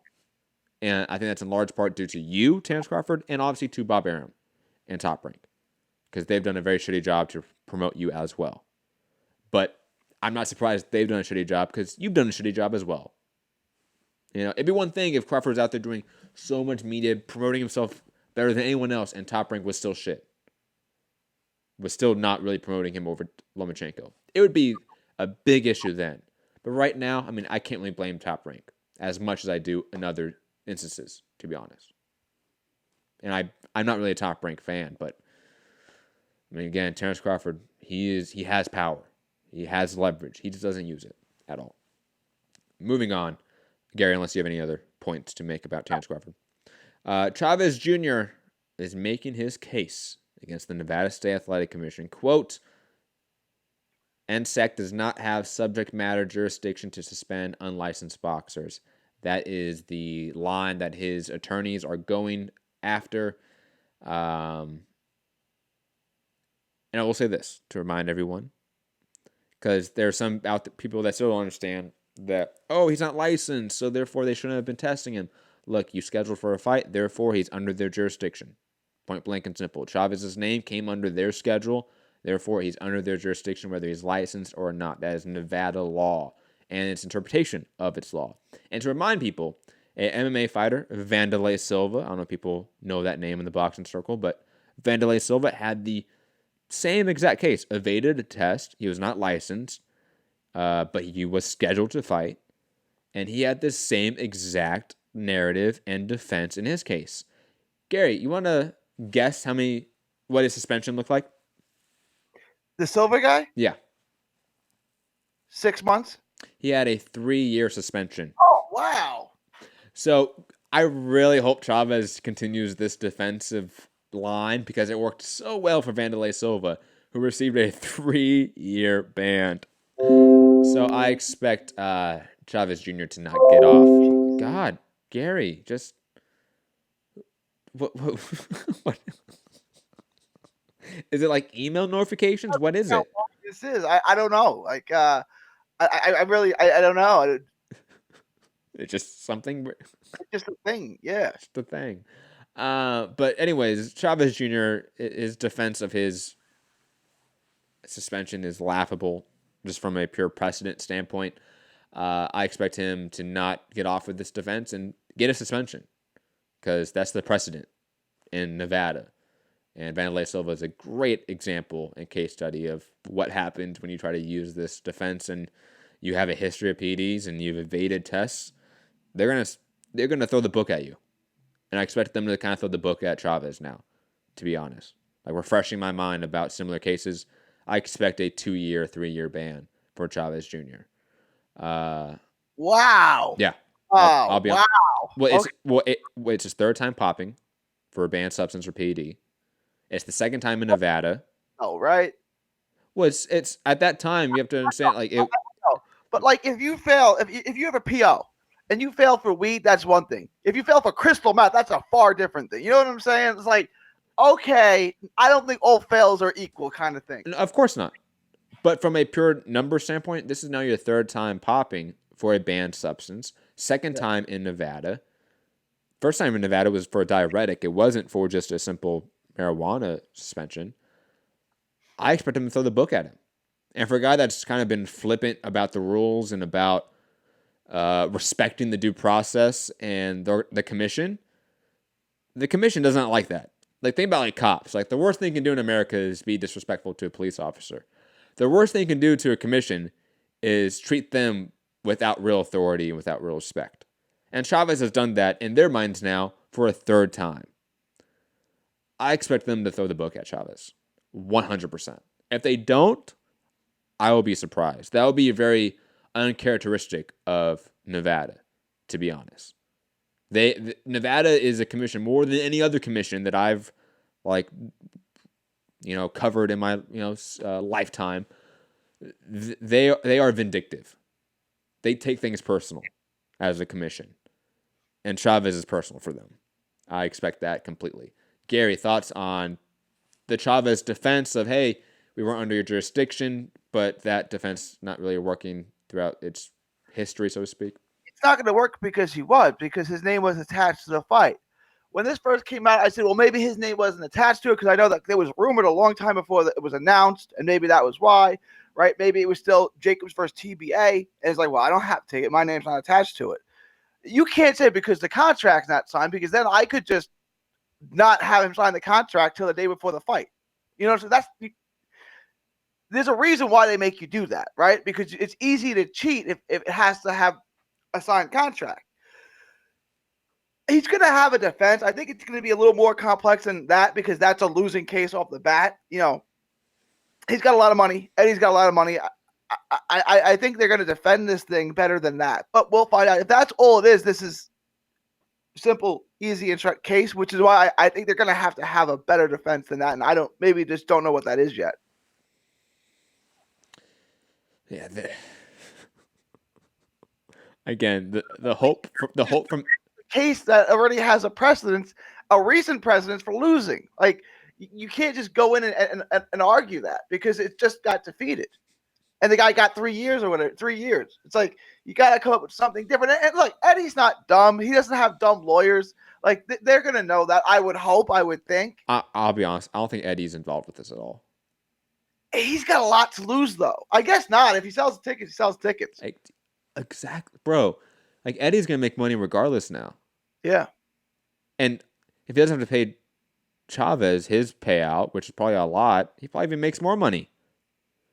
Like, I'll be honest here. There's a way where Eddie's thinking it's net positive for me if this all happens and this all falls apart. And we get Jacobs Rosado. I'll make more money because of that. As far as Chavez goes, not taking the test, I generally advise people don't give any information that you don't have to give, right? Like, don't talk to the cops, don't answer questions, Yes. Just don't talk to them, right? You don't have to.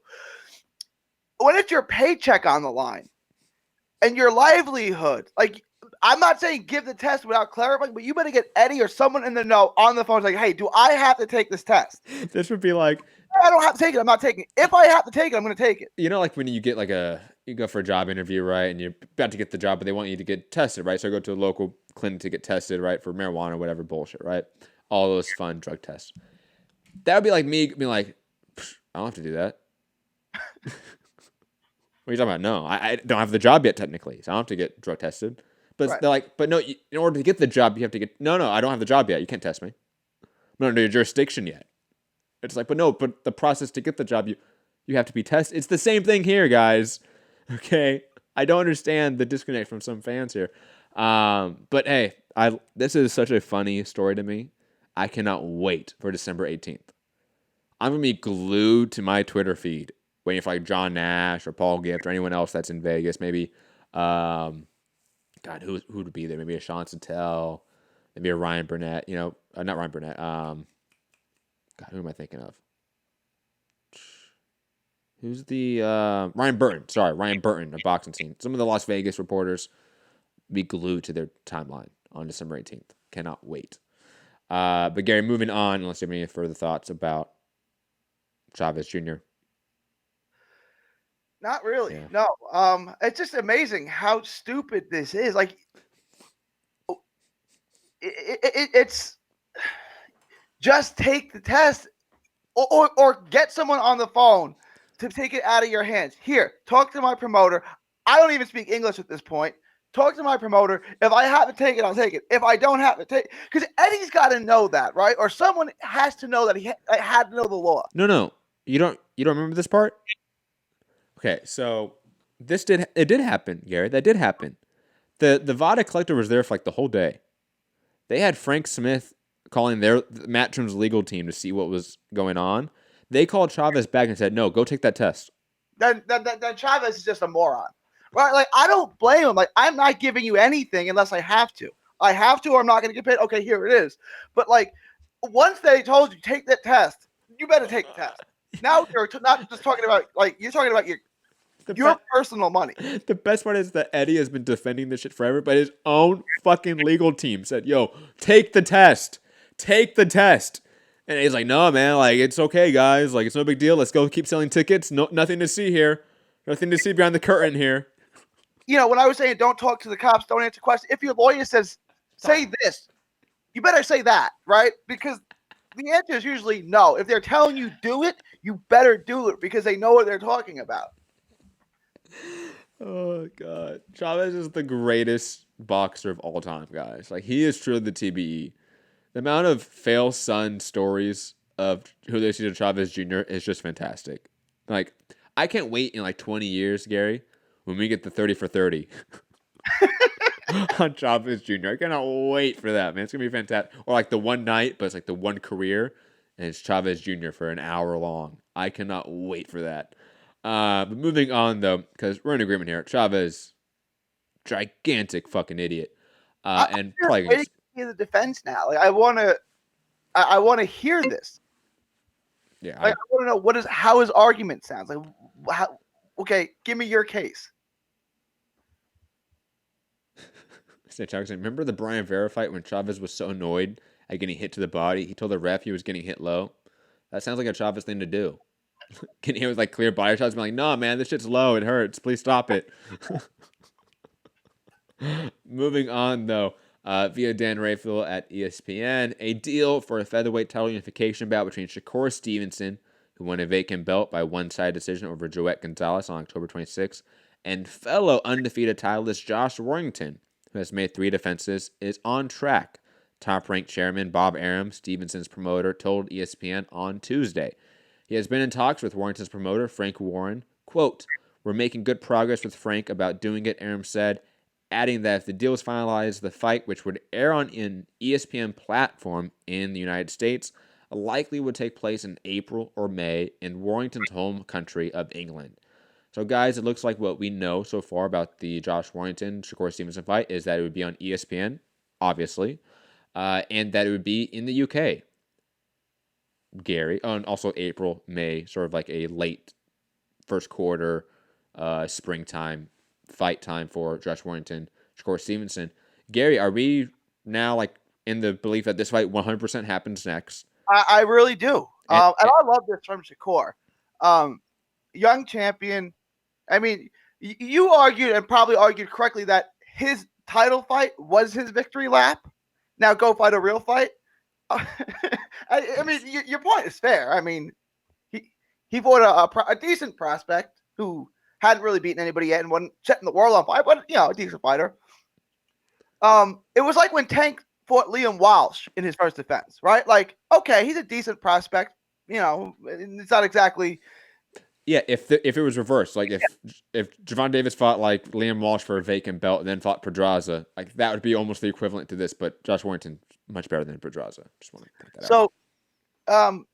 I like this. This is a power move from a young kid. Someone who's not afraid. He's not trying to take the baby steps. He's not trying to take easy defenses like Caleb Plant. Like he's like, give me the best guy out there that we can make. Whoa. Over there. I know you're saying that shot after our group chat conversation the other day about me, saying that Caleb Plant outboxes every super middleweight, but hey. No, I think he outboxed every super middleweight too. But it's just don't bring up that fact that his title defenses have been shit, man. That just hurts, man. Again, I think Caleb Plant, I probably think he's just as good as you do. But his title defenses have been shit, though. That's true. But digressing, I do think that it's a real gutsy move, too, for your first title defense to be not just a title defense, but a unification against probably the best guy in the division at this point in time, or at least the guy with the most momentum, let's say. Maybe not the best guy, but the guy with the most momentum in the division. Go to his home country, town, and fight him there. And also, it be really your only fight in the top 10, 15, top 5. It's your only real fight of note. To be honest, like Shakur Stevenson has yet to fight anyone in the top 15, top 20 in his division. Diaz was 15. Maybe not. He never had fought the division. That was it.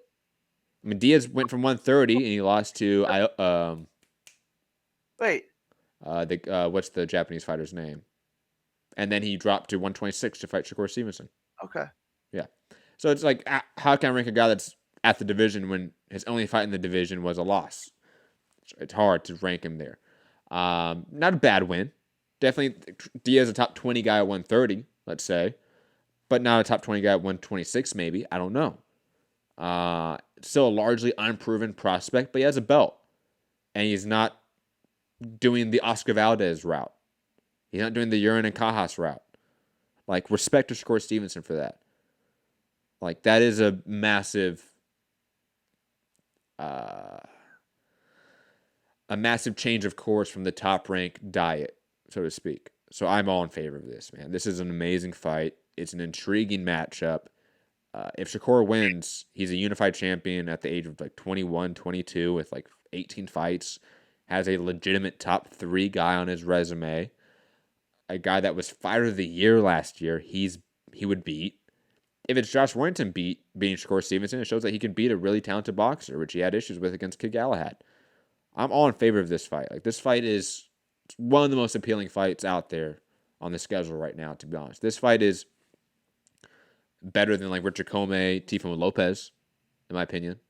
Like, for the prospect fighting the veteran fighter and seeing how good he is, Warrington Shakur Stevenson's the better version than a better version of Comey Lopez, right? Yeah, absolutely.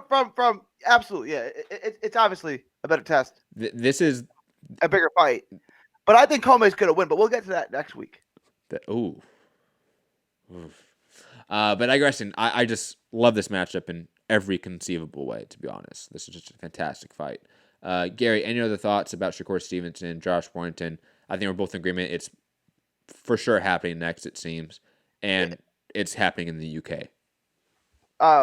Preliminary, way too early pick. You're gonna take Stevenson on points.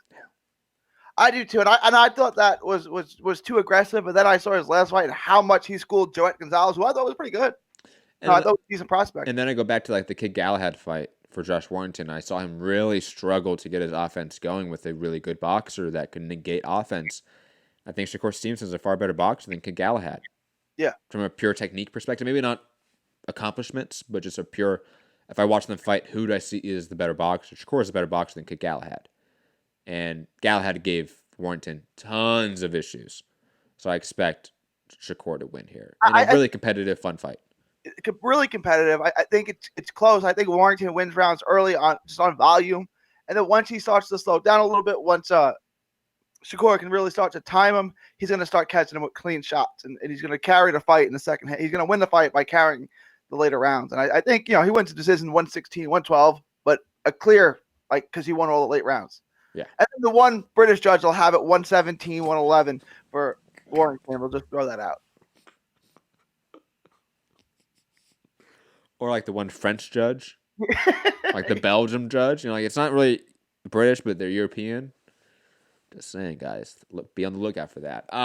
The last topic of the day, and then we're going to callers if we have any. 323-870-4051. Press 1 to get in the queue. Santiago, I see you. Press 1 if you want to talk and give your predictions for the upcoming fights this weekend. And calling, guys, Skype Mixed Combat Radio. But last topic of the day, Alexander Besputin, who just beat Batayev in his last fight in Monaco, has already been ordered for his next fight against a really tough opponent, Ordanis Ugas.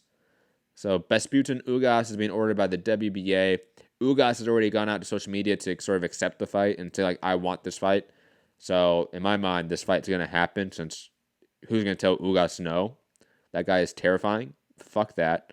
I expect Heyman to be like, yeah, whatever you want, Ugas. Just don't hurt me, please. And I expect us to get a Besputin-Ugas fight, which would be really fascinating, because Besputin, a guy that is a boxer, that can move, slip shots. Ugas is a guy that is a come forward, doesn't cut off the ring, looking for really single shots. Kind of like Batayev, to be honest. He has a very similar style to Batayev. I could see Besputin having a career best performance and beating Ugas, and I can also see Ugas just catching Besputin and wiping the floor with him in early fashion. I like this fight a lot, especially if it means that it's a higher chance of like Crawford fighting Danny Garcia or something like that, or Sean Porter. That's what I'm hoping for in a way, because it takes Besputin off the table. It takes Ugas off the table. We know that Lepinets has been lined up for an Abacadorov fight for the Wilder Fury undercard. So realistically, Crawford has no one in 2020 in that first quarter. Please fight Sean Porter. Please fight Danny Garcia. Someone of note. And this maybe opens that door up a little bit more, because there's less names on the table for kind of that tune-up sort of style fight for either guys in PBC or Top Ranks, Top Stable. Gary, thoughts on Besputin Ugas? Thoughts on the winner and where they go in the division? Thoughts on it? Any sort of consequences this matchup has in the division as well? I think there's a level to this. There's levels. I think Ugas is a higher level than Vesputin. Mhm. I was not impressed by Vesputin. I didn't see how he would match up with the elite level of welterweights, and I put Ugas in that elite level of welterweights. So I think Ugas gets rid of him pretty handily. I would say 6, 7, 8, somewhere in there in a fairly one-sided fight.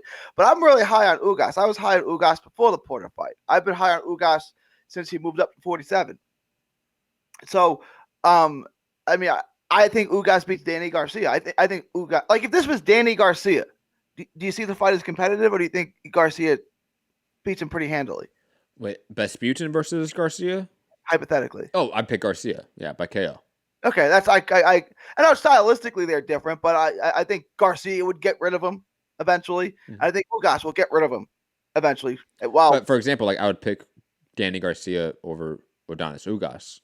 yeah, I think it's a great fight. I would love to see that fight. I'd pick Ugas in that fight Against Danny. Yeah. You did the same thing on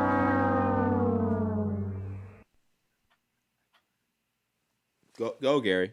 when I said Ugas beats Porter, you laughed at me. I was like, okay, we'll see. And then He didn't. He didn't. again, I wouldn't call it a robbery. Hold on. Spoiler. He didn't beat Porter, by the way, guys listening. Everyone listening right now, he didn't beat Porter. I was right. Do you want to ask the majority of boxing fans who won that fight? And majority of them think Porter won. No way. Yes. Can we do a poll on that? Sure, we can do a poll. We can do a poll on YouTube. We'll do a YouTube poll. We'll do a poll on YouTube. I remember because I thought it was. I had it Ugas 7-5. I watched it again. I had 6-6. So it was fine. I think one of the judges had it wide. Well, I think two of the judges had it wide, right? One in favor of Ugas and one in favor. I want to say there was like 2 116, 112 cards in favor of each guy. Also, want to remind people that Sean Porter broke his hand in that fight. And Mike Tyson broke his back. Spinal. Oh, I'm doing the poll right now, so keep talking, Gary. Or not, Gary. Just be quiet. I'm doing. I thought. Keep talking.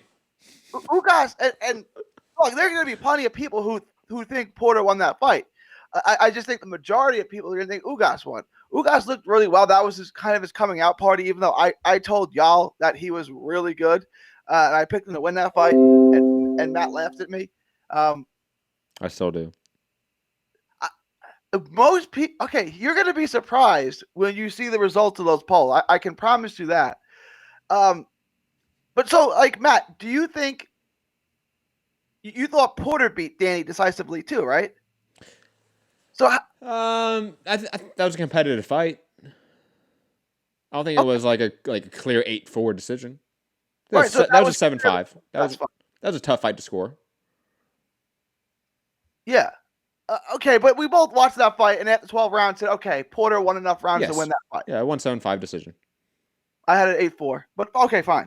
I had an 8-4 Porter, but there were definitely close rounds in that fight. And if you're a bad judge, I could see you giving that fight to Garcia because you overlook the things that Porter did on the inside. Although Porter jabbed, I think that was Porter's best performance so far. And Ugas was certainly not his best performance. Okay, everyone listening right now, I've just put the poll up on our YouTube page, on our community tab. Go vote. Also, the options are who won to settle a debate: Sean Porter, Adonis Ugas, or Don't Care.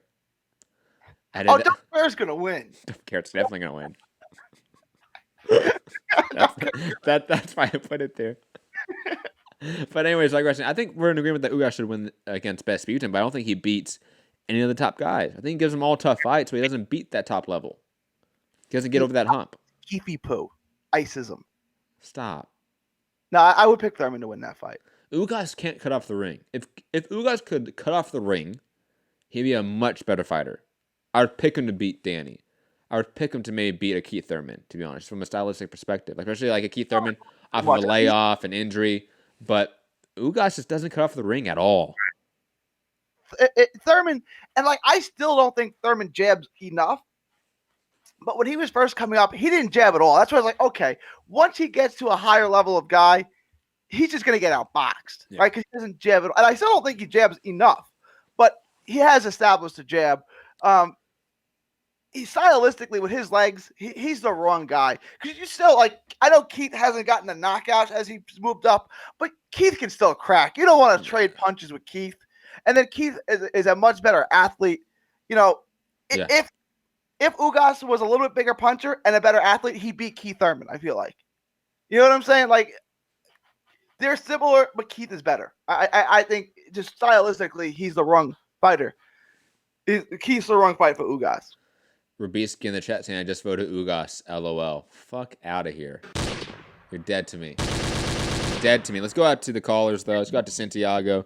Get his thoughts about the upcoming fights this weekend. Santiago in LA. How are you, man?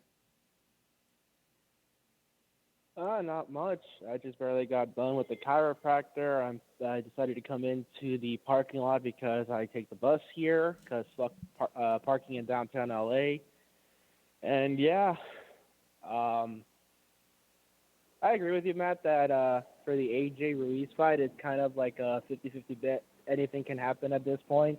We have to wonder what is Joshua's mindset entering this fight because all the intangibles seem to be falling in Andy's favor. He knows he can hurt him. He knows what he needs to do against him.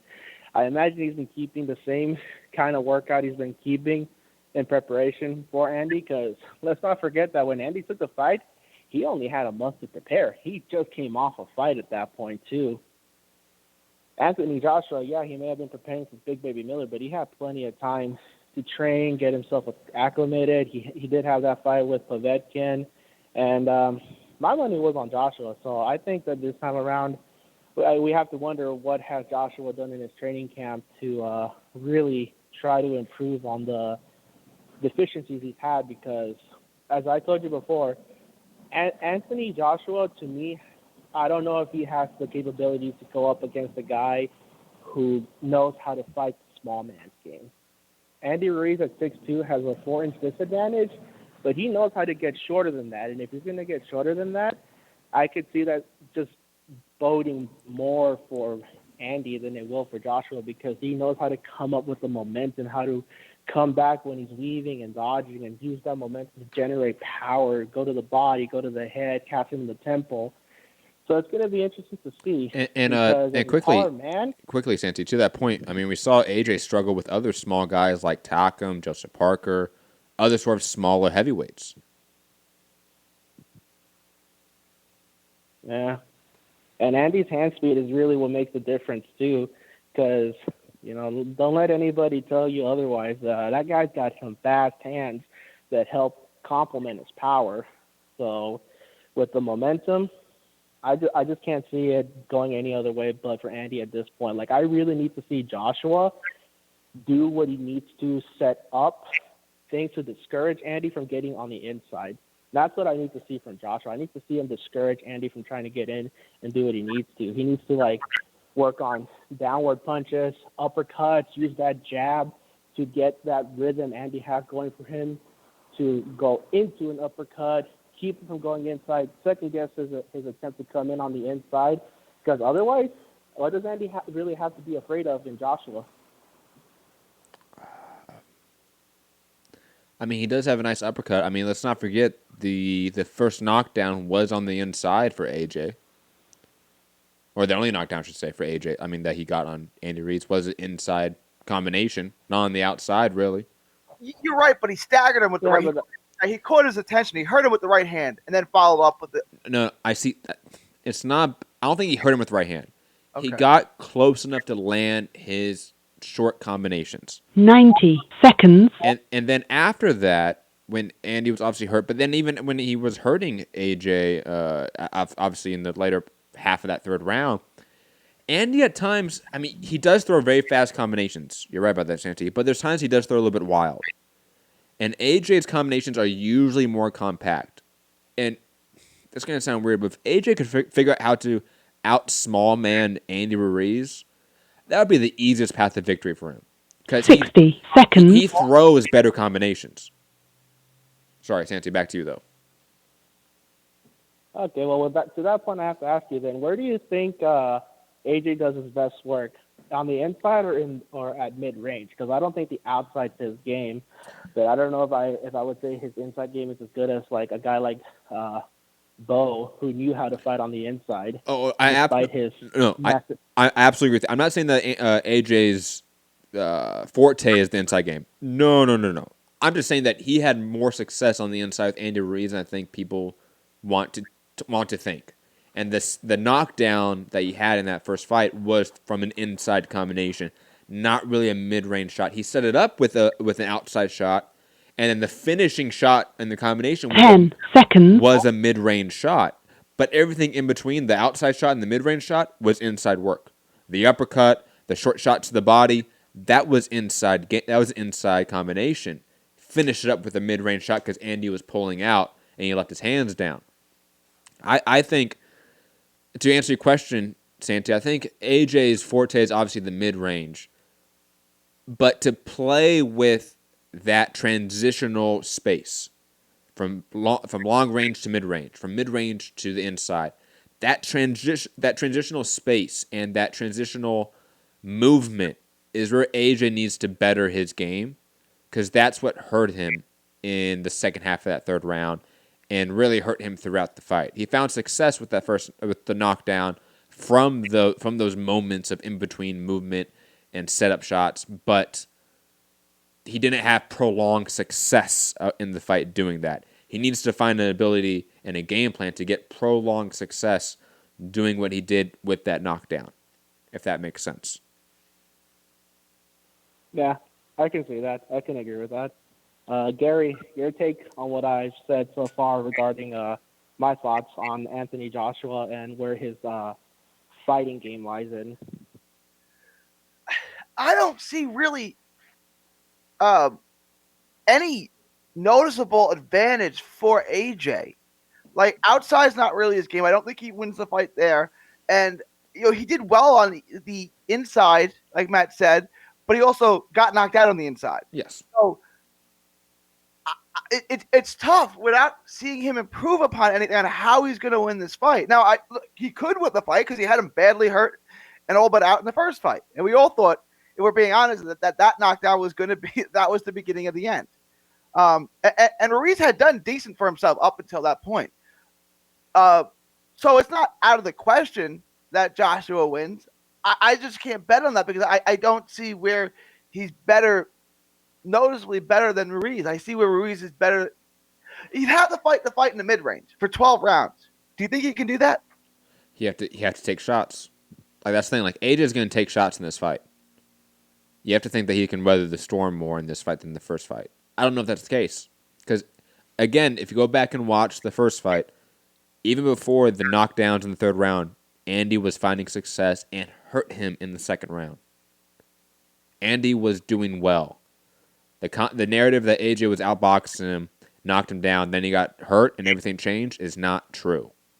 He was struggling, and then he got a knockdown from a great setup shot that he needs to replicate more of, and then he got hit again. Why? Because the rest of his style, the rest of his game plan was not actually finding success.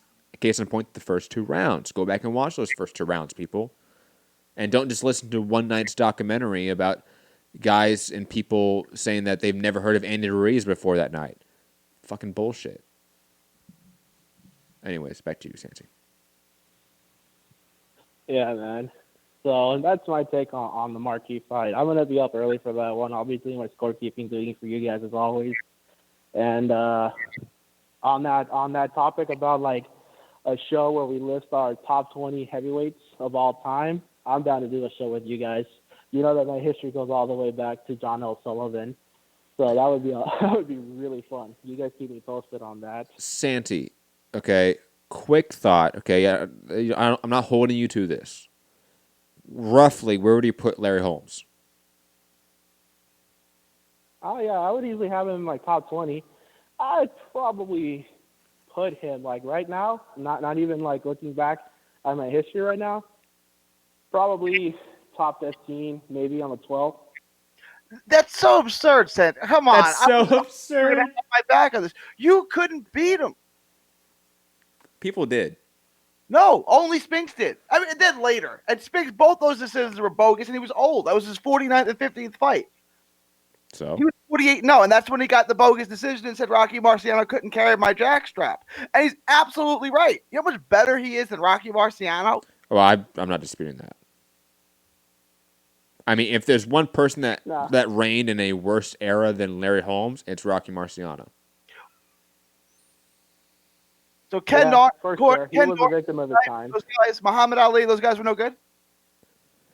I mean, if you're really going to add the context of Michael Spinks' victories over Larry Holmes and ignore them against Larry Holmes versus Ali, come on, Gary. Be consistent here with your analysis. Fine. That's fine. I'll throw Ali out. Snipes, Cobb. I mean, look, it wasn't the era before him with Ali, Foreman, and Frazier, but it wasn't a bad era. No, it was. It's better than Rocky Marciano's era. Got that right. Right? I think we're in agreement with that. But, I mean, Larry Holmes benefited from overhyped contenders, like Jerry Cooney, for example. Like, Larry Holmes was definitely a benefactor, actually, of the Great White Hype, because he beat them all. Right? Like, every Great White Hype that they put up against Larry Holmes, he just smacked, because they all were trash. Let's just be honest about it. I don't know. I'm not a boxing history aficionado like Santi, or even like you, Gary. Like, you know way more about boxing history than I do. Just because I'm old. Yeah, because you lived it. If I was alive in the 80s, I bet I would know this shit too. But hey, Thursday, we're going to do this show. I'm already planning it right now. So have your list ready, gentlemen. Because I'm going to make one, and it's going to be largely uneducated. Yeah, I'll have my list ready. I have my chiropractor at 3 for about an hour. So I'll try to let you guys know once I'm back home. I'll have everything set up so I can just jump on as soon as I get home. Hey, back to the topics. Never mind, Santi. We'll discuss it later. Yeah, but back to the topics, man. I agree with you too, man, about the whole mentality that Top Rank seems to be scared of putting their fighters up on the off chance that they seem to lose. They reminds me of that old HBO one and done deal that they used to have, where the moment you lose, that's it. They don't want you. You know, it took a guy like Arturo Gatti to get rid of that, but even then, it was just kind of like it's a damnedest thing, because, like you said, us as boxing fans, we're forgiving. Like, if you give us a great fight and we see your mettle, your character, your heart come through, if you lose, we don't care. We look at guys that lose sometimes and we say, I want to see that guy fight again. I want to see you again. Sean Porter this year. Yeah, Sean Porter, for example, we don't give a shit. We know that when we see Sean Porter win or lose, we're going to get a good fight. And Sean Porter is a throwback guy to when, like, you just tell him, you want to fight this guy? Yeah. All right. We'll get you the fight. Gabe he wants to fight. He wants to challenge himself. I'm sorry? Gabe Rosado has how many losses? And we still want to see him fight. I don't know about really wanting him to see. What would you rather see, Jacobs versus Chavez or Jacobs versus Rosado? I would 100% actually rather see Jacobs versus Chavez, but it just so happens that's an illegal fight. So can't happen. Sorry. Make it a legal fight. Apples to apples. It's a legal fight. You rather see him fight Chavez? Absolutely. I think people give like Canelo far too much shit for that Chavez fight than people want to let on. Like, yeah, Chavez is really one note and basic, but so is guys like Ugas that you big up all the time. Like, Ugas is not a better boxer than Chavez. They have the same fucking style. They're plotting, come forward. Good at it. You may think that Chavez isn't good at it. That's true. He was for a period of time. But, I mean, like, there's a lot of basic fighters that fight like Chavez that get a lot of praise. Chavez gets a lot of jokes because, I mean, it's Chavez Jr. The jokes write themselves. I don't blame anyone for making them. We make them. But, I mean, if you're actually asking me my opinion, what fight I would want to see, 100% I don't want to see Jacobs Rosado. That does nothing for me. Jacobs at 168 fighting a blown-up junior middleweight? Like, nah, I'm good with that. I don't want to see that.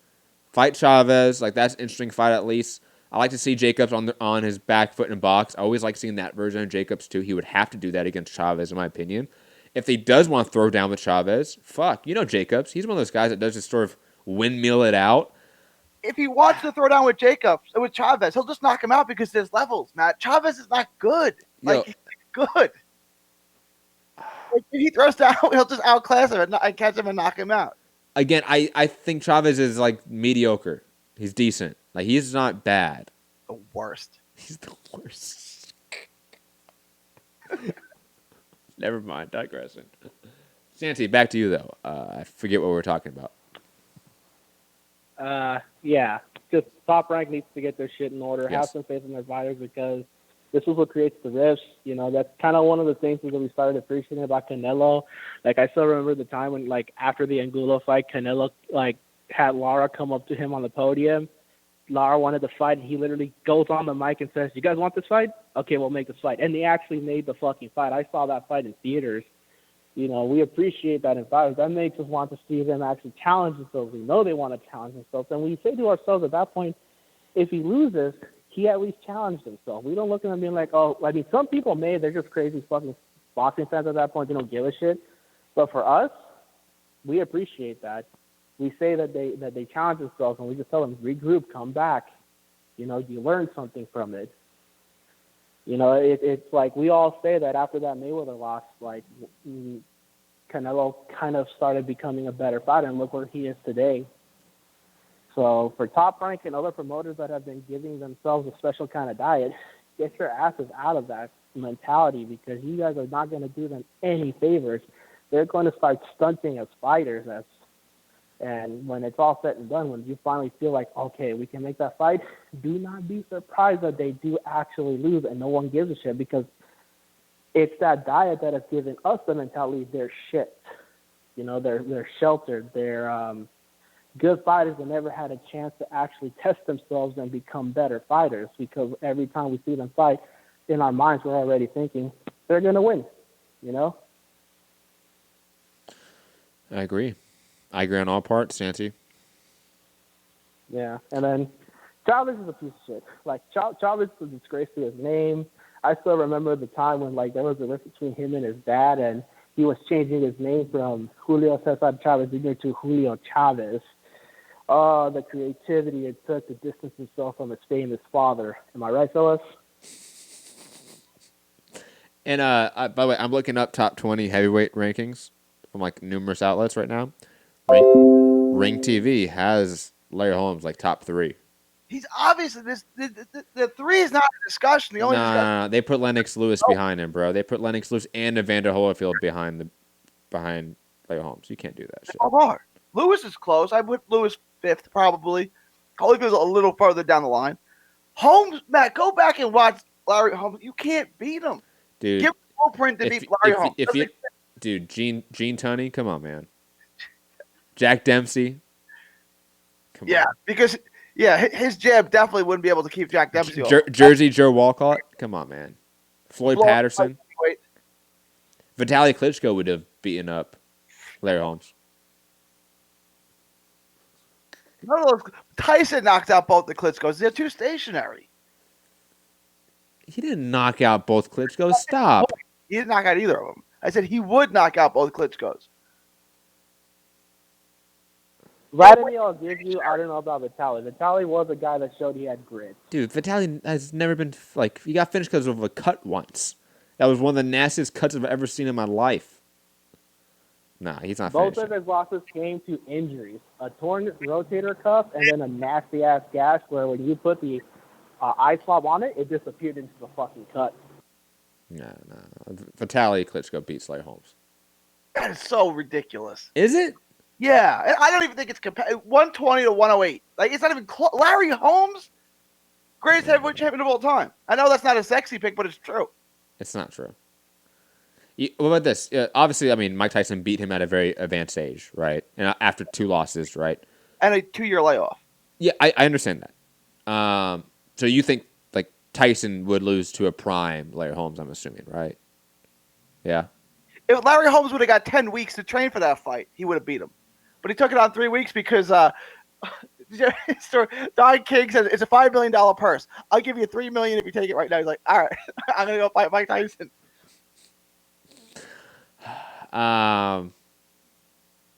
You think Lennox is better than Larry Holmes, right? Me? Yeah, you.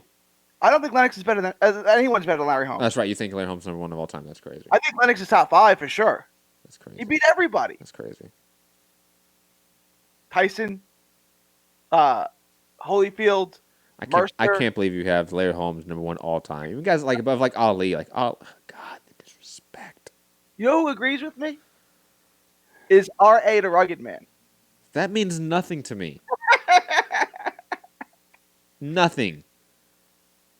But anyways, guys, we're going to have this top 20 discussion, obviously, on Thursday, or maybe another day, since Santi has his chiropractor appointment that day around the time of the show. But anyways, guys, that's going to be it for today. Santi. Charlo Hogan. We got to get your thoughts on that mega card right there. All right, my prediction, I don't know if either of you guys read it. I'm expecting on Sunday's show for Gary to come in with his head held low once the topic comes up and be very disappointed in Charlo win or loss. I am very curious to see whether or not he gets up for this fight, because that has always been a big thing. What can you get yourself up for this fight? I'm sure everybody in their right mind probably thinks that Charlo should beat Dennis Hogan. He should have his way with him, be impressive. We thought the same thing of Brandon Adams, the guy who was the contender winner, hosted by Sylvester Stallone, with Andre Ward there sparring just about anybody that fucking went up there and said, hey, let me spar you. So, I don't know. I think the incentive is more for Hogan to be up for this fight, take his opportunity because it's a title fight, quote unquote. And I think he'll show us just what allowed him to be good against Jaime Munguia, even though Jaime Munguia at this point is kind of overrated in my opinion. But I am actually expecting a good fight. I'm expecting a great performance by Hogan, and we need to see whether or not Charlo actually lives up to his own expectations, Lions only. Otherwise, I can't get up for him myself. And if I can't get up for him, what the hell am I really watching this fight for? I already have my sights set on 8 a.m. at this point. I understand completely. Anything else, Nancy? So that's going to be... No, I'm just going to be it. I'm going to let you guys go. I got to get home. I already missed like 2 buses. You guys take it easy, and I will see you guys for the heavyweight show soon enough. Santiago, real quick. Ugas Porter, who won that fight? I had Ugas winning, but I wouldn't call it a robbery. Get out of here, Santi. Get out of here, Santi. Goodbye. Go catch your bus. There's going to be more people who think Ugas won that fight. I guarantee you more people hit that don't care. That's for sure going to win. But now it's a battle for second place. That's true. It really is.